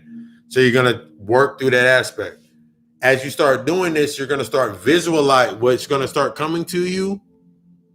At first, for some people, when anxiety pops up, when depression, like all of these aspects pop up, when it pops up to the surface, you're gonna see this. You're gonna see the surface aspect. As it keeps coming up, for some people, see ghosts, ghouls, and goblins. Other people see clowns. Other people see shit that they scared of, whatever it may be. That symbolism, that's your sign. As you're able to breathe through and channel and start charging, as you're acknowledging this energy to yourself, it's showing you, are you ready to go through this door? So the points of high anxiety, when you're able to breathe through it and focus on the energy that is of the anxiety itself as it's coming up, are you like, you're clearing yourself out, you're breathing, you're allowing yourself to go through it, and you're visualizing what is making you anxious at that point in time. You'll come to that space in your mind, you'll come to that space to that door, you're gonna be like, am I ready to step through this door? What does this door mean to me? Look at the symbols on, like this goes into looking at the symbols on the door. Similar to looking at a tarot card, similar to looking like any other symbol. Remember, it's symbols, signs, it's symbols, trauma, symbols, and repetition. Your repetition of breathing is now going to initiate that. It's initiating that anxiety, that trigger that is the anxiety. That's the trauma that's initiating this symbol to show. So as you're going through your breathing and that anxiety is coming up to its highest point, your anxiety only can do one of two things. Either it's going to peak out, or it's going to basically swallow. It's going to make you step away. Either you're gonna step through it or you're gonna step away from it. So when the anxiety comes up and you're sitting there and you're breathing, and you start feeling yourself shake, you start feeling yourself shake and vibrate, you're actually interfacing with it. Allow yourself to go through the interfacing with the energy, whatever energy that you're going through at that point. That way you're able to actually start visualizing what it is that you need, that next aspect of working on. For you, as you had said, with getting out, out of the low vibrational frequency, you're going out of what to think, you're going into how to think. So you're not going to be thinking like, what does my anxiety mean? You're going into the aspect, you're shifting from what does my anxiety mean to how can I use my anxiety to my nature, to my benefit, because it's not good. Anxiety, depression, bipolarism, just like schizophrenia, none of these are bad. All of these are positive or negative. Based upon being negative, that means you haven't learned how to use it, or positive, meaning you learn how to use it. You learn how to use it. So just like with anxiety, like for me, I get anxious all the time.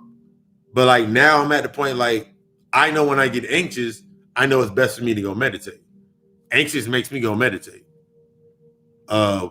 Irritation makes me go meditate, because I know 9 times out of 10, after doing that immense shadow work to myself, and still do shadow work to this fucking day, when I'm sitting there, something else about to come up, like, okay, shit's about to come through. That's why I'm feeling antsy. So now it's now working for you. Our natural identity wants us to rationalize and bring logic to the reason. We have to reason it. We're going to reason with it to make it work. You can't make it work down here. Nothing down here is going to work because it's based upon that kinetic, as we talked about earlier, the kinetic energy. So yeah, the next time that you meditate, focus on a point. I want you, best way is focus on a point. Like, let me think. Take a candle. Have you done, that's a good question. Have you done any candle magic work? Have you done any magic? Yeah. Have you done any candle magic? Have you ever like done any candle meditation, staring into a candle, looking into a candle, putting your focuses and your intentions into the candle, and then allowing yourself to allow all of it to go into the candle, and then taking yourself out? Have you done any type of candle work to that nature? That's a good question. Yeah. Candle work and mirror rituals. Candle gazing, yes. Candle gazing is fun as hell. The next time you take a candle, if you have a floor mirror, because most chicks have floor. Most people have, like, the next time, I want you to grab a candle. No, I want you to do the candle work first, because that's another step. The next time, have you done any mirror work? Have you ever like stared into a mirror for a long period of time? Done any mirror work? That's a good question for Breezy. Have you ever done any mirror work? That's another good question. These are like key features in the unlocking parts of yourself that you didn't even know. Because with candle gazing, it's like, I'm gonna grab a candle real quick. Okay. The next time, since you've done the mirror work, since you've looked into a mirror, take a mirror. If you have a floor mirror or whatever, if you have a floor mirror, or you got a mirror in your bathroom, it's gonna need to be a dark space. You're gonna grab a candle. Papa Lucy handed out freebies. I'm gonna grab this candle. You're gonna grab a candle. Yeah. The aspect of when you're doing your work, you're gonna be doing your work again. Because your disciplines, those are your key. These are the key aspects of you stepping into these. Your disciplines that you started with are the disciplines that you're gonna have to continue with. This is a big ongoing process. So I take this candle. If my eyes do anything weird while I'm doing this, it's y'all know if motherfuckers that have seen it know how to do this. So you'll take your candle, like so, for example. This is my death candle. Love it. This is my Santa Muerte, holy death candle. You'll take your candle and you just sit there and stare into it. You stare into the flame. Take a deep breath in. Deep breath out. Try not to blow onto the candle. Take a deep breath in.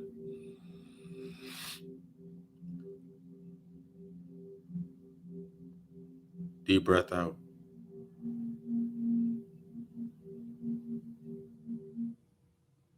This is good for like when you're in front of the mirror. When you get in front of the mirror, I knew that was going to happen. You ain't shit. You'll get in front of the mirror. You'll be in front of the mirror and you're just staring into the candle. You're putting the negative aspects of yourself into the candle. Doubts, worries, stresses, all of these aspects you're putting into the candle. Wow, why is my stuff up there? Oh, that's cool. We're going to do this one. You're going to look into the candle. Focusing on the candle, you're becoming the flame. As you become the flame and you feel yourself focused onto the candle, this is one of the things that I do when I teach the mirror magic aspect. You're slowly going to, I'll slowly count you back to like, I'll do like, at first we do 20. Counting you back to 20, as you're closing your eyes, as you're still focusing on the candle, you're focusing on setting this light into your mind.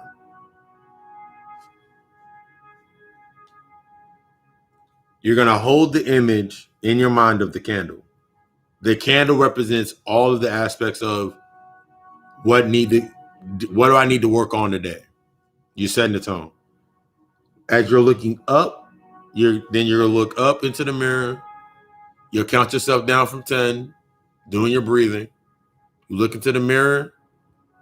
And if it's not the first time, I can guarantee by like the third time that you do this ritual, almost positive third time, by the third time you look into the mirror doing this ritual, you'll be like, oh shit.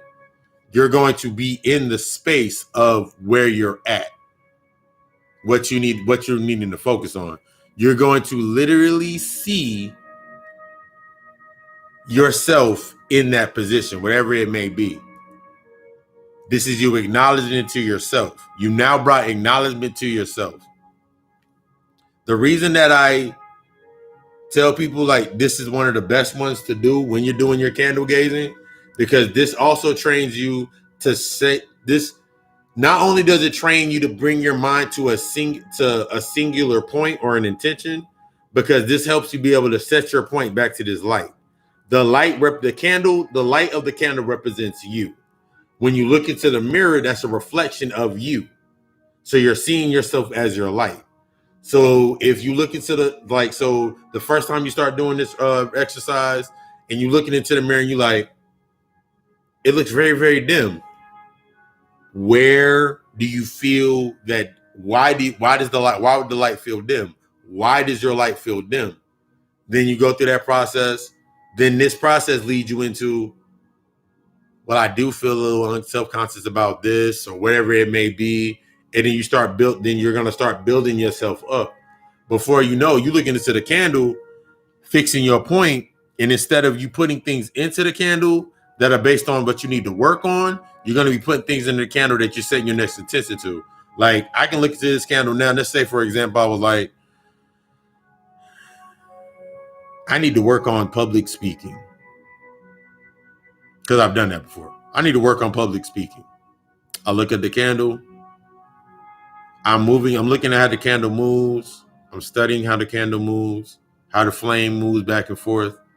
The flame moves back and forth so eloquently. The flame is me speaking eloquently. I'm putting all of what's happening is I'm transferring everything that makes me unable to speak the way that I speak now into the candle. So if I'm in front of the mirror, I'm seeing the reflection points within myself of what I need to work on next, what's going to come up next. Then write it down, look at my signs, look at my symbols, and then I move forward and I just check. Like, you're literally checking yourself. You're building your discipline, taking that time to yourself. Let me put this candle back over there because that's just starting to fucking.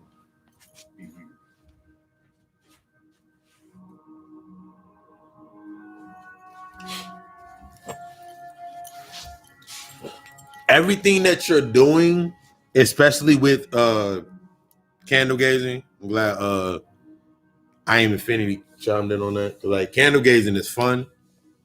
Candle gazing is the best for, like, if you haven't went sun gazing in a while. What are you downloading into yourself? A lot of the times when we stop doing our original disciplines of what we started to do, candle gazing, sun gazing, grounding ourselves, mirror work, shadow work, when we start straying away from our path that we set out, it shows. It will show. And you'll see how far your separation is from your aspects of your path.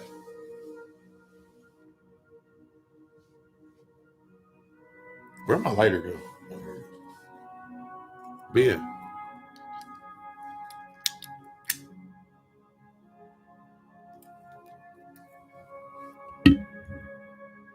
Biggest top suggestion for you is, like, your meditations start involving your candle, start involving looking into a mirror again, and start involving candle gazing into your mirror again. No problem. If you have any other questions, anybody has any other questions, the business aspect, networking and everything is setcallonneeds@gmail.com. The email for the personal aspects, you want to know about book information, questions like that of that nature, you can hit me at Papa Lucy, PAPA, all lowercase, of course, LUCI 666 at gmail.com, or you can hit the number 910-777-7708, or there's more, or you can hit me at Rock Hall Aegis is my Facebook name. Hit me in my inbox. Instagram is Papa Lucy. That's Papa_Lucy 666. Hit me in my DM there. Because that's what I'm the reflection for that. We are two aspects of the universe having a conversation. This is what we're doing. I'm flirting with your soul. In order for you to get that full embrace and what's resonating with your soul, it's a process of humbling yourself to go into that corridor. Your path is biometrically sound and locked to you, but that does not mean, and this is one stigma that we have to kill. That does not mean, because when people say that you got to go with inside yourself and you got to look at yourself and you got to do inside yourself, it contradicts the point of everything outside of you being a reflection of you. So if this resonates with you, this is your first time, such as Breeze, this being her first time in here, first time coming into a lecture, or somebody that's been rocking with it and it resonates with you, if I'm able to be that nexus point, GodaCoAlchemistLLC.com is the email, is the website. Everything from natal chart analysis, everything from readings, everything from natal chart analysis, readings, therapy. You might need you must not have a little boost on your gut. You might have just fell off on your guided meditation like Breezy did. But it's all right, because that's all a part of your process. Accepting where you at, accepting it, and moving forward. Lucid Insomnia is the Cash App link. It's in the top. It's in the description. It's in the top of the comments. I put it at the top. If it moves you, put you into that space. If you want to, oh shit, it did it. If it moved you, put you into that space, drop that support in there. Tune into the God Hour podcast. 6 a.m. Tune into the God Hour podcast, 6 a.m. every Tuesday. New episode comes out, followed by on my Facebook Live exclusive, The God Hour Show, 7 p.m. We do the live readings, Q&A. It's kind of like this, but it's shorter. Friday night lectures is like a ton of information within 4 hours. Try to do like 3-4 hours. Ton of information, put it out like that. But God Hour podcast is like an hour, like hour and a half, effect information. Meditate and elevate. That's the content. The only person that's stopping you is you. The only person that's taking you out of your space where you need to do to take yourself to the next level is yourself. Once you accept this, everything else becomes easy. This humanity shit, it's easy. Once you understand what it is, understand it's a tool, this shit become easy as fuck. But it's a process. What was I about to say?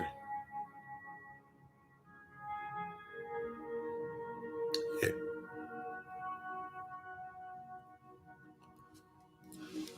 Share, subscribe, share, like, share, subscribe.